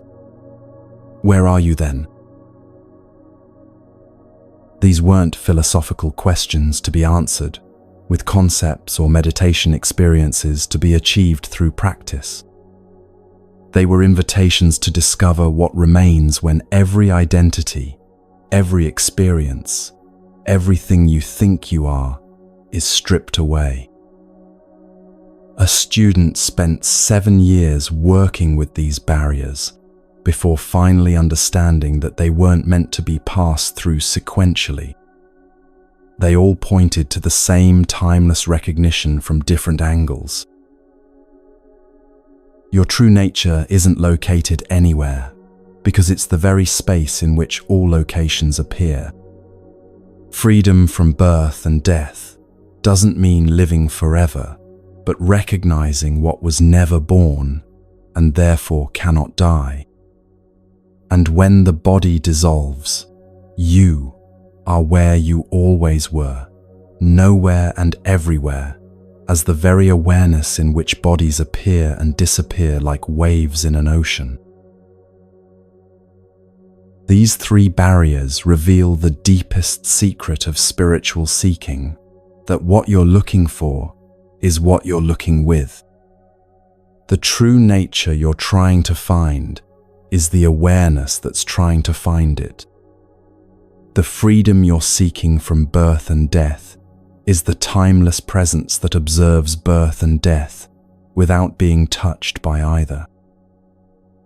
And the you that wonders where you'll be when your body is gone is the same you that wondered where you were before your body was born. Not a soul or spirit or energy that travels from one state to another, but the pure awareness that makes all states possible and remains utterly unchanged by any of them. In the final teaching from this mystical collection, Master Kembo was asked about the origin of the spiritual path itself. All Buddhas of the 10 directions enter the one road of nirvana, a student said. Where does that road begin? Without hesitation, Kembo raised his walking stick and drew a figure in the air. Here it is, he said simply. Another master, Umon, was asked the same question and responded by picking up his fan and saying, "This fan reaches to the 33rd heaven and strikes the nose of the deity there." Both teachers were pointing to something that dissolves every concept of spiritual journey as movement from here to there, from ignorance to enlightenment, from bondage to freedom. The road doesn't begin somewhere else and lead to nirvana. The road is nirvana, has always been nirvana, could never be anything other than nirvana. Every step you've ever taken, every breath you've ever breathed, every moment you've ever experienced has been the road itself. Not because everything is automatically perfect, but because everything is automatically included in the perfection that doesn't require anything to be different than it is. Kembo's walking stick and Umon's fan aren't pointing toward the beginning of the road. They're revealing that wherever you are right now is where the road has always begun and where it always ends. The spiritual path doesn't start when you begin seeking. It started when you started existing. It doesn't end when you achieve some final realization. It ends in every moment when you recognize that seeking and finding, path and goal, traveler and destination were never actually separate. These mystical depths have been working their magic on you while you listened, haven't they? Dissolving the boundaries between wisdom and innocence, having and not having, past and future, seeking and finding. Each story a doorway into recognizing what was never hidden, each teaching a reminder of what you've never actually lost. The girl in meditation who could only be awakened by not knowing, the staff that exists beyond all naming, the giving and taking that serves exactly what's needed, the mysterious He who is served by all Buddhas, the 100-foot pole that opens into infinite space, the 3 barriers that all point to the same timeless recognition, and the road that begins wherever you are. As these ancient whispers fade into the eternal silence from which they came, the deepest teachings of all are stirring in the darkness, ready to reveal the final secrets to hearts that have learned to trust mystery more than meaning, presence more than understanding, being more than becoming.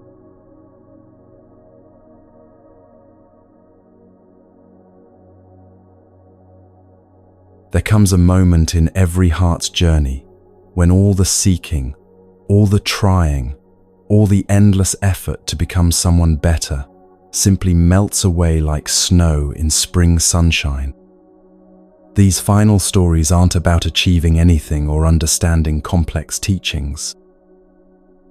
They're about the gentle recognition that you've been carrying what you thought you were looking for all along, like holding a candle while searching for light. Let these ancient whispers work their quiet magic as you rest deeper into the peace that was never actually missing.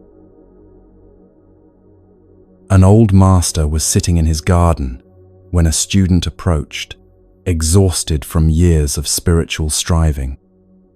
"Teacher," he said wearily, "I've practiced every meditation, studied every text, followed every instruction you've given me, but I still don't feel enlightened.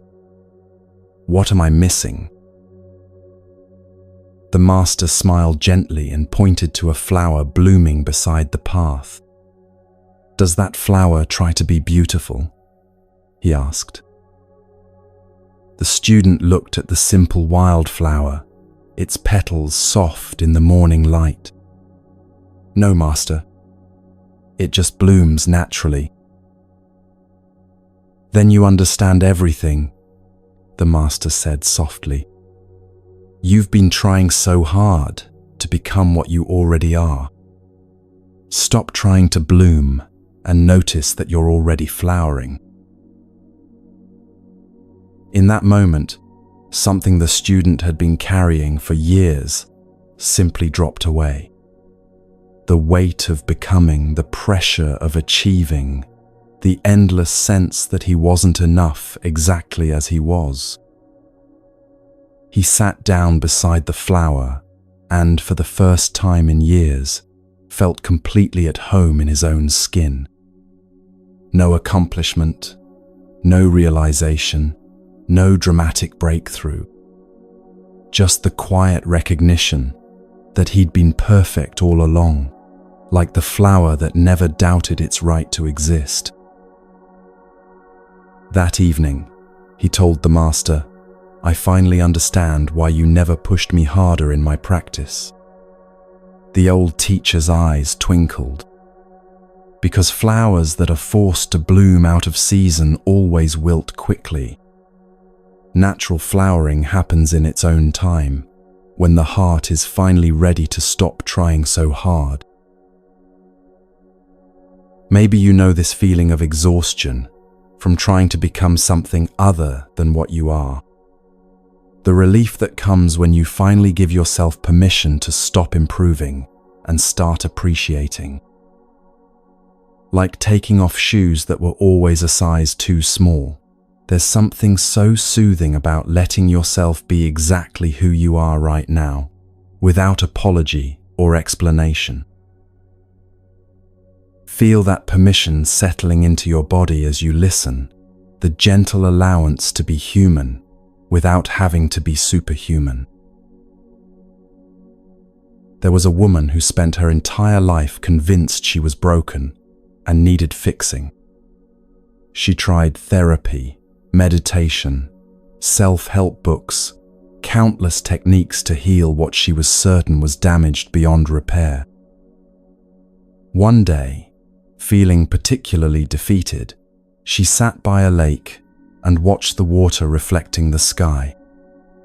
The surface was rippled by wind, distorting the reflection, making everything appear fragmented and unclear. "That's me," she thought sadly. Broken, distorted, unable to reflect clearly. As she sat there, an old fisherman settled beside her. They sat in comfortable silence for a while before he spoke. "Beautiful lake," he said simply. She looked at him in surprise. "But it's all choppy and disturbed," she replied.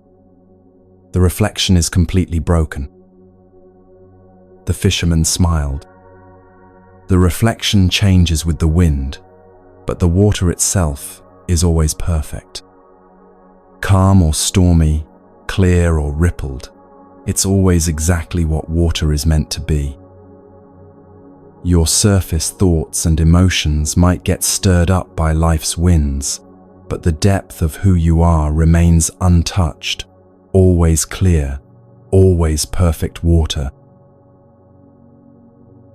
Something in his words reached a place inside her that no technique had ever touched. She realized she'd been trying to fix the ripples instead of recognizing the unchanged perfection of the water itself. Her anxiety, her sadness, her struggles weren't signs that she was broken. They were just temporary weather on the surface of something eternally peaceful. That day, by the lake, she stopped trying to heal herself and started appreciating herself. The ripples continued to come and go, but she never again forgot that beneath them lay depths of unshakable calm. Feel into this truth as you rest here tonight. Whatever storms might be moving across the surface of your mind, whatever worries or sadness or confusion might be stirring things up, underneath it all lies something that has never been disturbed. Not because you've achieved it or earned it, but because it's simply what you are when you stop identifying with the ripples and remember the lake. A teacher was known for never giving advice, never telling people what to do, never offering solutions to their problems. Instead, he would simply sit with people in whatever they were experiencing, offering a quality of presence that somehow made everything feel workable. One day, a student asked him, "Master, why don't you ever teach us anything? Why don't you give us practices or instructions?" The teacher was quiet for a long moment before responding. "Because you don't need to learn how to be yourself," he said gently. "You need to unlearn all the ways you've been taught to be someone else." He pointed to a bird singing in the tree above them. Did anyone teach that bird how to sing? Did it take singing lessons or practice vocal exercises? The student shook his head. "It sings because singing is its nature. It doesn't try to sing like other birds or worry about whether its song is good enough. It just opens its heart and lets its unique voice emerge. The teacher's eyes were soft with compassion. You've been trained to doubt your natural song, to think you need improvement before you're worthy of being heard. My teaching is simply to sit with you until you remember that your voice is already beautiful exactly as it is. That student spent the next month not trying to learn anything new, but instead noticing all the ways she had been hiding her authentic self. The way she changed her opinions based on who she was talking to. The way she performed emotions she thought others wanted to see. The way she apologized for taking up space, for having needs, for being imperfect. Slowly, gently, she began letting these learned behaviors fall away. Not forcing anything, just no longer feeding the habits that kept her natural self hidden. Like peeling away layers of clothing she'd outgrown, she discovered someone underneath who was surprisingly comfortable just being herself. When she returned to the teacher, she was glowing with a quiet confidence. "I understand now," she said. "Freedom isn't about becoming someone new. It's about stopping the exhausting work of being someone you're not." The teacher nodded with deep satisfaction. "Now you're singing your true song," he said. "And the world is more beautiful because of it." What would it feel like to let your guard down completely, right now? To stop performing or trying to be impressive and just rest in being exactly who you are, flaws and gifts all mixed together? There's something so deeply restful about authenticity, about the end of pretending, about coming home to yourself after a long day of wearing masks that never quite fit properly. A man had been carrying a heavy burden for so long that he'd forgotten what it felt like to walk without the weight. Every morning, he would pick up this enormous pack filled with regrets from the past and worries about the future, and trudge through his day bent over from the load. One evening, completely exhausted, he stopped to rest beside a stream. A child playing nearby noticed his struggle and asked, "Mister, why are you carrying all that heavy stuff?" The man looked at his pack as if seeing it for the first time. I don't remember," he said slowly. "I think I thought I needed it for the journey." The child tilted her head curiously. "What's in there?" The man opened the pack and began pulling things out. Guilt over mistakes he'd made years ago, anxiety about things that might never happen, shame about not being further along in life, fear that he wasn't good enough, worthy enough, successful enough. The child listened with innocent wonder. "But those aren't real things," she said simply. "You can't actually hold a worry in your hands or carry a regret on your back. You're carrying thoughts about things, not the things themselves." In that moment of pure clarity from an untrained mind, the man saw the truth that had been hidden by years of psychological complexity. He had been carrying mental constructs as if they were physical objects, treating thoughts as if they had weight and substance. One by one, he released his grip on these invisible burdens, watching them dissolve back into the nothingness from which they came. Standing up straight for the first time in years, he felt lighter than air. "Thank you," he told the child. "You've just taught me that freedom isn't about getting rid of problems. It's about recognizing that most of what I thought were problems were just thoughts I was taking too seriously." The child skipped away, leaving the man alone by the stream with a revelation that would change everything. He realized that happiness wasn't something he needed to achieve or create. It was simply what remained when he stopped carrying around thoughts that made him miserable. Like the sun that's always shining even when clouds temporarily block its light, joy was his natural state when nothing was obscuring it. From that day forward, whenever he noticed himself picking up the old pack of mental burdens, he would remember the child's innocent question and choose to travel light instead. What heavy thoughts are you carrying tonight that you could simply set down?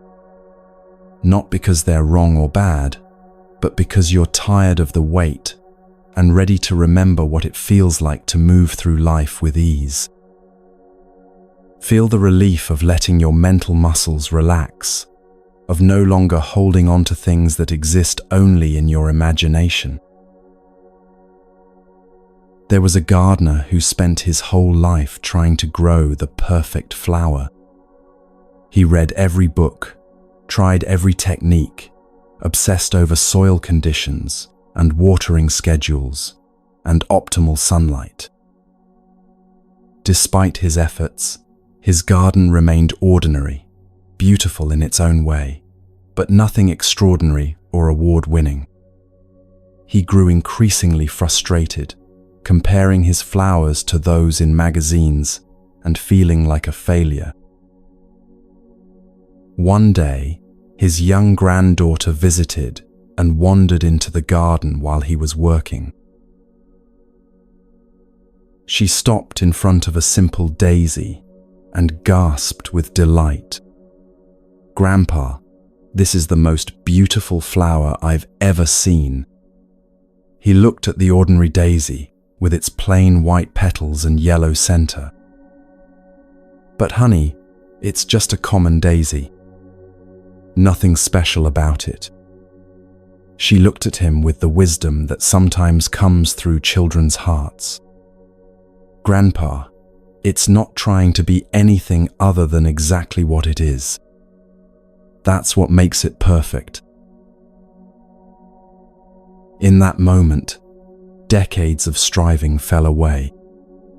He saw his garden with fresh eyes and realized it had always been perfect, not because it met some external standard, but because every flower was expressing its own nature completely. The roses were being roses without apology. The sunflowers were reaching toward light without self-consciousness. The weeds were growing with the same innocent vitality as the prized specimens. His garden was a symphony of authentic being, each plant singing its own note in the grand composition of life. That evening, he sat among his flowers with a peace he'd never felt before. He finally understood that the perfect garden he'd been trying to create had been there all along, waiting for him to see it with eyes of appreciation rather than judgment. The next time someone visited and complimented his beautiful garden, he would smile and say, "Thank you. I finally learned to let each flower be itself, instead of trying to make them all be prize winners." Turns out that's when the real beauty appears. Rest in this truth as you feel yourself settling deeper into sleep. You don't need to be a prize-winning version of yourself to be worthy of love and appreciation. Your authentic being, with all its imperfections and unique qualities, is already a perfect expression of life, flowering in its own irreplaceable way. Let yourself bloom naturally, without force or comparison, trusting that your particular way of being human is exactly what the world needs. An old woman lived alone in a small cottage and had grown tired of feeling lonely. She decided to get a mirror to have someone to talk to, but when she looked into it, she was disappointed. "This person looks sad and wrinkled and old," she thought. "I don't want to spend time with someone so dreary." So she tried smiling at the mirror, but the reflection looked forced and fake. She tried standing up straighter, arranging her hair differently, attempting to look younger and happier. But nothing she did seemed to create the companion she was hoping for. Finally, exhausted from trying to change what she saw, she simply sat down in front of the mirror and sighed deeply. "I guess this is just who I am," she said to her reflection. "Old and tired and imperfect." But as she spoke these words with gentle acceptance rather than harsh judgment, something shifted in her face. A softness appeared around her eyes, a kindness in her expression that had been hidden by all her efforts to be different. For the first time, she looked at her reflection with compassion instead of criticism. "You know what?" she said to the mirror with growing warmth. "You've lived a long life and learned a lot. You've loved people and been hurt and kept going anyway. You have stories and wisdom and a heart that's still capable of kindness. Maybe you're not young and perfect, but you're real and you're here, and that's actually quite remarkable." As she spoke these words of acceptance, her reflection began to glow with a beauty that had nothing to do with youth or appearance. She had found the companion she was looking for all along, herself, appreciated rather than criticized, loved rather than judged. From that day forward, she never felt lonely again. Not because her circumstances changed, but because she had learned the secret of good company, treating yourself with the same kindness you would offer a dear friend. Whenever she felt critical thoughts arising, she would look in the mirror and speak to herself the way she would speak to someone she loved who was struggling. The cottage filled with warmth and laughter as she discovered that the best relationship she could ever have was the one with herself. Let this gentle teaching settle into your heart as you rest. The person listening to these words right now is worthy of the same kindness and acceptance you would offer to anyone else you cared about. You don't need to be different or better or more accomplished to deserve your own friendship. You just need to treat yourself the way love would treat you, with patience, understanding, and appreciation for the remarkable being you already are. In the final story from these ancient teachings, there was a seeker who had traveled to every holy place, studied with every teacher, tried every practice, and still felt that something essential was missing. Exhausted and discouraged, he decided to give up his spiritual quest and just live an ordinary life. He got a simple job, moved to a quiet town, and stopped trying to be anything other than a regular person, doing regular things. But something unexpected happened in this surrender. Without the pressure of becoming enlightened, he began to notice small miracles he had missed while seeking grand realizations. The way morning light touched his coffee cup, the kindness in a stranger's smile, the simple pleasure of breathing without having to make it into a meditation practice. Life became sacred not because he was doing spiritual practices, but because he was finally present enough to notice that life had always been sacred. One day, an old teacher he had studied with years before happened to pass through his town. "I heard you gave up the spiritual path," the teacher said with a gentle smile. "How do you feel about that?" The former seeker looked around at the ordinary street, the regular people going about their daily business, the simple beauty of an unremarkable Tuesday afternoon. "I didn't give up the path," he said with quiet joy. "I discovered that everything is the path when you stop trying to get somewhere else." The seeking was the only thing that was keeping me from finding what was always right here. The teacher nodded with deep understanding. "Now you know the greatest secret," he said. "Enlightenment isn't a special state you achieve. It's the natural condition you discover when you stop disturbing your own peace. Welcome home to yourself. You've been here all along." As these ancient whispers fade into the silence from which they came, feel how they've been working their gentle magic on your heart. Each story a reminder that what you've been seeking through effort is what you've always been expressing through existence.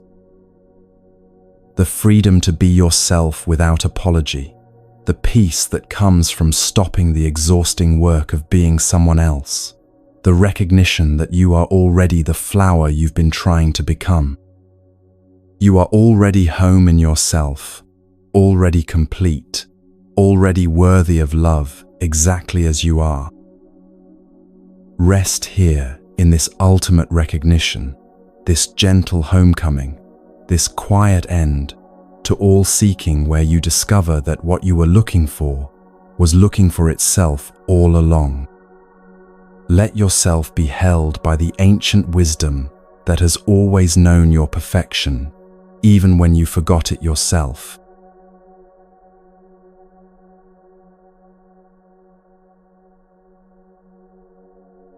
There's a special quality to twilight, isn't there? That gentle hour when day softly surrenders to night, when everything settles into a deeper rhythm, when the whole world seems to exhale with relief. These final stories carry that same twilight energy, not the excitement of beginning a journey, but the peaceful satisfaction of recognizing you've already arrived at exactly where you needed to be all along. Let them carry you home to yourself, to the place you never actually left, to the peace that was always waiting patiently for your return. A woman spent her entire adult life feeling like she was living someone else's story. She worked in a job that looked good on paper, but felt empty inside. She lived in a house that impressed the neighbors, but never felt like home. She maintained relationships that looked perfect from the outside, but left her feeling unknown and unseen. Every morning she would wake up with the familiar ache of living a life that fit her like an expensive dress in the wrong size, beautiful, but somehow all wrong. One evening, walking home from another day of pretending to be someone she wasn't, she passed a small garden where an elderly man was watering his vegetables. Something about the simple contentment in his movements made her stop. "Beautiful garden," she said, though the plants were ordinary and the space was small. He looked up with eyes that sparkled with genuine joy. "Thank you," he said. "I've been tending it for 40 years, and I'm still amazed every day by how things grow when you give them what they actually need instead of what you think they should want." His words hit her like a gentle lightning bolt. She had been trying to grow her life according to other people's ideas of what success should look like, never asking what she actually needed to flourish. That night, for the first time in years, she sat quietly and asked herself a simple question: what do I actually need to feel at home in my own life? The answers that came weren't dramatic or revolutionary. More time in nature, work that felt meaningful, even if it paid less, relationships where she could be honestly herself, permission to be ordinary and imperfect and real. It took her 2 years to gradually reshape her life around these simple truths. She left the impressive job for work that felt aligned with her values. She moved to a smaller place that felt like home the moment she walked through the door. She gently released relationships that required her to perform and deepened the ones where she could breathe freely. Nothing dramatic, nothing that would make headlines, just a quiet return to herself after years of living in exile from her own heart. Years later, when people asked her about the changes she'd made, she would smile and say, "I didn't change my life. I just stopped living someone else's life and came home to my own. It was always here, waiting for me to be brave enough to inhabit it fully." She learned that home isn't a place you go to. It's a way of being that you allow.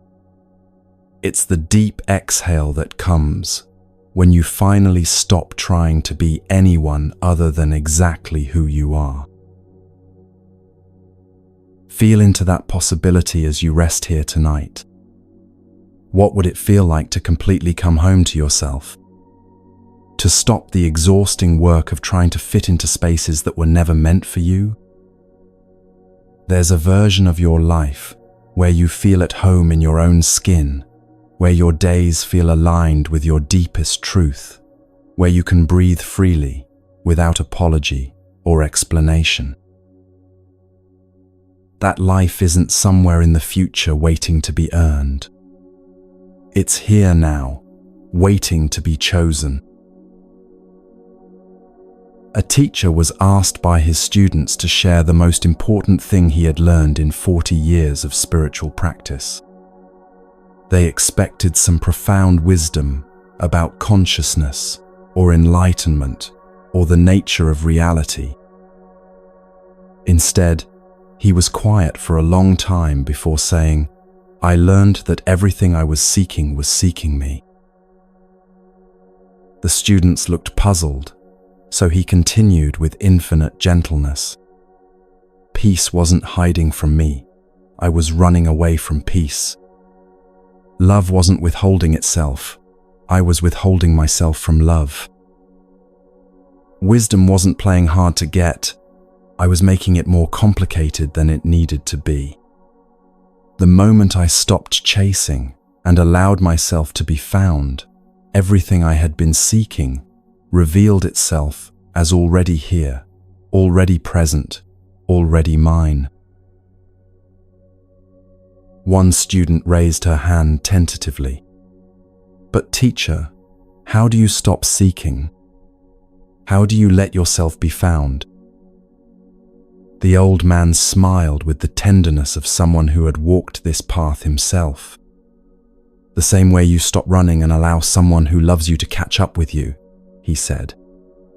"You simply slow down, turn around, and notice that what you were running toward was always running toward you too. Seeking ends not when you find what you're looking for, but when you realize what you're looking for has been calling your name all along." That evening, the student sat in her room and tried this strange practice of allowing herself to be found. Instead of reaching toward peace, she imagined peace reaching toward her. Instead of grasping for answers, she pictured wisdom gently offering itself to her open hands. Instead of working to create love in her heart, she simply allowed the love that was already there to reveal itself.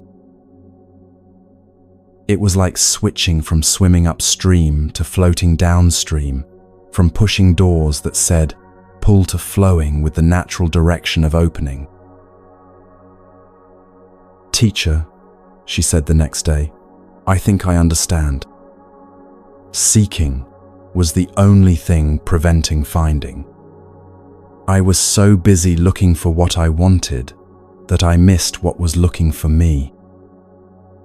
It's like happiness was knocking on my door while I was out searching for happiness in other neighborhoods. The teacher nodded with deep satisfaction. "Now you know the secret that ends all spiritual seeking," he said. "You are what you seek, and what you seek is seeking itself through you." The lover and the beloved were never two different beings having a relationship. They were always one being temporarily pretending to be two so it could experience the joy of coming home to itself. What if you stopped trying to find peace and allowed peace to find you? What if instead of working so hard to create the life you want, you simply opened to receive the life that's trying to give itself to you? There's something so restful about this reversal, this shift from effort to allowance, from seeking to being sought. Feel yourself relaxing into being found by the love, the peace, the wholeness that has been pursuing you far longer than you've been pursuing it. An artist had been struggling for years to create the perfect painting. She would start with grand visions and detailed plans, but every canvas ended up feeling forced, artificial, disconnected from what she was really trying to express. Frustrated and exhausted, she finally gave up trying to paint masterpieces and decided to simply paint what was true for her in each moment. She painted her morning coffee cup, her rumpled bedsheets, the way light fell across her kitchen table. Nothing important or impressive, just honest observations of ordinary beauty. Something magical began to happen. Without the pressure of creating something significant, her paintings became alive in a way they never had before. People would stop in front of her simple domestic scenes and find themselves moved to tears without understanding why. "There's something so real about these," they would say. "They make me feel homesick for my own life." She realized she had been trying so hard to paint like a great artist that she had forgotten to paint like herself. The moment she gave up trying to be impressive and started being authentic, her true voice emerged naturally, like a song that had been waiting patiently to be sung. Years later, when her paintings were displayed in galleries and people called her work profound, she would laugh gently and say, "I didn't become a better artist. I just stopped trying to be an artist and started being myself with a paintbrush." Turns out that was all the art world was waiting for. Someone brave enough to show up as exactly who they are without apology or pretense. She had learned that greatness doesn't come from trying to be great. It comes from being so authentically yourself that your unique way of seeing the world becomes a gift to everyone who encounters it. This truth applies to every area of life, doesn't it? How often do we exhaust ourselves trying to be impressive instead of simply being real? Your authentic presence, your genuine way of moving through the world, your particular blend of wisdom and confusion and heart, this is what the world is actually hungry for. Not another performance of who you think you should be, but the irreplaceable gift of who you actually are. Let yourself come home to your own authentic expression, trusting that being real is always more powerful than being perfect. A man carried a photograph in his wallet for 20 years, a picture of a beautiful house with a garden, representing everything he thought would make him happy. He worked endless hours, saved every penny, sacrificed relationships and health, all in service of someday owning that dream house. Finally, after 2 decades of struggle, he had enough money to buy the house in the photograph. But when he walked through the door on moving day, something unexpected happened. Instead of the joy and fulfillment he had imagined, he felt strangely empty and disconnected. That evening, sitting alone in his dream house, he realized what had happened. He had spent so many years living for the future that he had forgotten how to be present. He had been so focused on acquiring the right circumstances for happiness that he had missed all the opportunities for happiness that had been available along the way. The house was beautiful, but it couldn't give him what he thought it would, because what he was really seeking wasn't a place. It was a feeling of being at home with himself.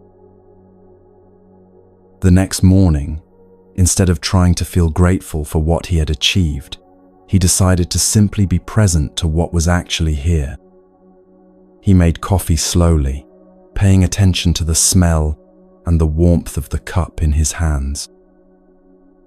He sat in the garden and really looked at the flowers, the way bees moved from bloom to bloom, the particular quality of morning light. For the first time in 20 years, he wasn't planning for the future or working toward a goal. He was just here, in this moment, in this life, in this breath. Something he had been seeking for decades finally found him. Not because his circumstances were perfect, but because he had finally arrived in his own life. He realized that home had never been a place he needed to reach. It was a quality of presence he needed to remember. The photograph had served its purpose, not by leading him to the right house, but by teaching him that no external achievement could substitute for the simple miracle of being fully present to whatever life he was already living. He kept the photograph, but now it reminded him of something different. Not a destination to reach, but a lesson about the importance of being here now, wherever here happens to be. I thought I was working toward a dream house, he would tell friends. But what I really needed to learn was how to dream while awake, how to find magic in ordinary moments, how to be at home in any house when I'm finally at home with myself.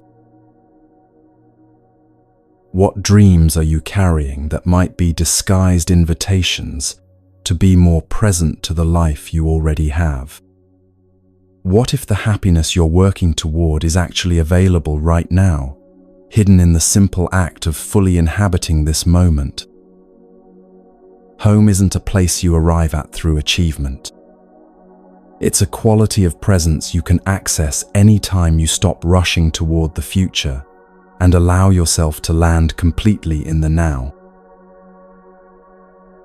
A woman had been keeping a journal for 30 years, filling notebook after notebook with her thoughts, dreams, fears, and daily experiences. One day, feeling nostalgic, she decided to read through some of her old entries. What she discovered amazed her. The same themes appeared again and again across decades. The longing to feel authentic, the desire for meaningful connection, the search for work that mattered, the wish to live with more presence and less anxiety. But what struck her most was how often she had written about feeling like she was waiting for her real life to begin. At 25, she was waiting to feel like a real adult. At 35, she was waiting to find her true calling. At 45, she was waiting for her children to be older so she could focus on herself.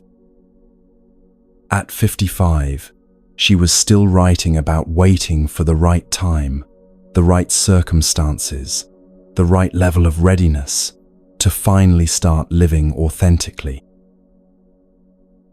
Seeing this pattern laid out across 30 years of entries, was both heartbreaking and revelatory. "I've been in my real life all along," she wrote that day. "Every moment I thought was preparation was actually the main event. Every stage I thought was a stepping stone was actually a destination in itself. I've been so busy getting ready to live that I've missed the fact that I've been living all along." That insight changed everything. Not her circumstances. Those remained largely the same. But her relationship to her circumstances transformed completely. She stopped waiting for permission to take her own life seriously. She started treating her current stage as the real thing, rather than a rehearsal for something better. She began savoring ordinary Tuesday afternoons with the same appreciation she had been saving for special occasions. Her last journal entry from that year read, "Today I realized that the life I was waiting to live was the life I was already living. I wasn't missing anything except the recognition that this is it. This ordinary, imperfect, beautiful, difficult, miraculous existence is the real thing. There's no dress rehearsal, no practice round, no waiting room. This is the main stage, and I'm already in the spotlight." How long have you been waiting for your real life to begin? What if this moment, exactly as it is not preparation for something better, but the actual gift you've been waiting to receive? Your life isn't a rough draft that needs to be perfected before it counts. It's the final version, the only version, the precious limited edition that you get to live once. Come home to the radical recognition that you're already living the life you've been waiting for. A grandfather was babysitting his 5-year-old granddaughter when she asked him the question that would change his entire perspective on existence. "Grandpa," she said, with the serious intensity that only children can muster, "where do we live?" Thinking she was testing his knowledge, he began listing addresses. "Well, we live in this house, on Maple Street, in the town of..." But she interrupted him with a shake of her head. "No, Grandpa. Where do we really live?" He tried again, expanding his scope. "On Earth, in the solar system, in the Milky Way galaxy." Again she shook her head, but this time she was smiling. "We live in right now," she said with absolute certainty. "This moment is our house. This breath is our home. We live in the space between yesterday and tomorrow, and that space is called today." The grandfather felt something shift in his chest as her words penetrated deeper than any spiritual teaching he had ever heard.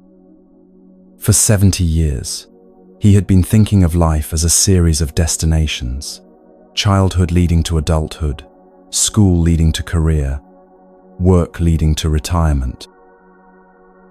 He had spent decades mentally living either in memories of the past or plans for the future, treating the present moment as a brief stopping point between more important places. But his granddaughter had just revealed the truth he had been missing. The present moment isn't a location you pass through on your way somewhere else. It's the only place where life actually happens. That night, after she had gone to bed, he sat on his porch and practiced living where his granddaughter had told him they lived. In right now, not thinking about tomorrow's doctor appointment or yesterday's conversation. Just here, in this breath, in this moment, in this simple experience of being alive on a Tuesday evening in October. For the first time in decades, he felt completely at home. Not because anything had changed about his circumstances, but because he had finally moved into the only house where life actually takes place, the eternal present moment. From that day forward, whenever he felt anxious about the future or regretful about the past, he would remember his granddaughter's wisdom and ask himself, "Where do I live?" The answer always brought him home, right here, right now, in this breath, in this moment, in this miraculous, temporary house called today. He learned that homesickness isn't about missing a place. It's about forgetting to be present to the place where you already are. Feel yourself coming home to this moment as you listen, not as a stopping point on your way to somewhere better, but as the actual destination you've been seeking all along. This breath, this heartbeat, this simple awareness of being alive, this is where you live. This is the only address that matters, the only home you'll ever need, the only place where peace has ever been found. In the final story of our journey together, there was a seeker who had spent her entire life looking for something she couldn't name. She read every spiritual book, attended every workshop, traveled to sacred sites around the world, always feeling like she was on the verge of finding what she was seeking but never quite arriving. As she grew older, the seeking became more desperate, tinged with the fear that she was running out of time to find whatever it was that would finally make her feel complete. One day, sitting exhausted in an airport after another unsuccessful pilgrimage, she overheard a conversation between a mother and her young son. The boy was asking, "Mommy, when will we get there?" And the mother replied with gentle wisdom, "Sweetheart, we're always already there. Wherever we are, that's where we are.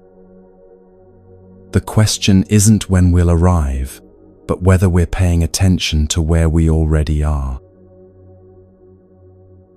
Something in those simple words pierced through decades of searching and landed in the deepest part of her heart.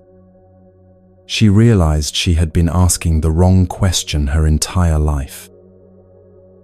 Instead of "when will I find what I'm looking for?" she should have been asking, "what am I missing about what's already here?" Instead of "where do I need to go to feel complete?"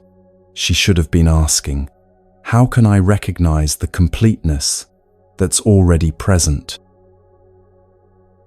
Sitting there in that busy airport, surrounded by the ordinary chaos of travelers and announcements and fluorescent lights, she had the most profound spiritual experience of her life. Not a dramatic vision or mystical revelation, but a simple, quiet recognition that she was already exactly where she needed to be. The peace she had been seeking in temples and ashrams and sacred mountains was available right here, in Terminal C, in this plastic chair, in this moment of finally stopping the search and being present to what was already given. She never went on another spiritual seeking journey. Not because she had given up on growth or learning, but because she had finally come home to herself. She continued to read and study and practice, but now these activities arose from contentment rather than seeking, from celebration rather than desperation. She had learned the greatest secret. What she had been seeking was the very awareness that was doing the seeking. What she had been trying to find was what she had been looking with all along. The seeker and the sought had never been two different things. They had always been one consciousness temporarily pretending to be lost, so it could experience the incomparable joy of coming home to itself. Years later, when people asked her about her spiritual journey, she would smile and say, "I traveled to every corner of the world looking for home, only to discover that home was never a place. It was a quality of presence I could access any time I stopped trying to be anywhere other than where I already was." The journey ended not when I found what I was looking for, but when I realized I had never actually been lost. And so we come to the end of these ancient whispers, though endings and beginnings are just stories we tell ourselves about the eternal unfolding that never actually stops. You have listened with your whole being to voices from across centuries, letting their timeless wisdom work its gentle magic on your modern heart. Each story has been a doorway, each teaching a homecoming, each moment of recognition, a step deeper into the truth you have always known, but sometimes forget.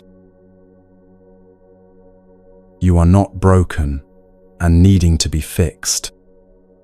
You are not lost and needing to be found. You are not incomplete and needing to be filled. You are the very awareness in which all stories of brokenness and wholeness appear and disappear like clouds in an infinite sky. You are the home you have been seeking, the peace you have been pursuing, the love you have been longing for. Not as a future possibility, but as a present reality. Not as something to achieve, but as something to recognize. Not as a destination to reach, but as the ground you are already standing on. Rest now in this ultimate homecoming, this final recognition, this gentle end to all seeking, where you discover that what you were looking for was looking for itself through you all along. The ancient masters who shared these gifts across the centuries are smiling now, seeing their deepest teachings fulfilled in this moment of your complete arrival in yourself. You have always been home. You have always been whole. You have always been exactly what the universe needs you to be. Sleep now in this knowing, held by the love that has never left you, supported by the peace that is your true nature, embraced by the silence from which all words arise and to which they eternally return.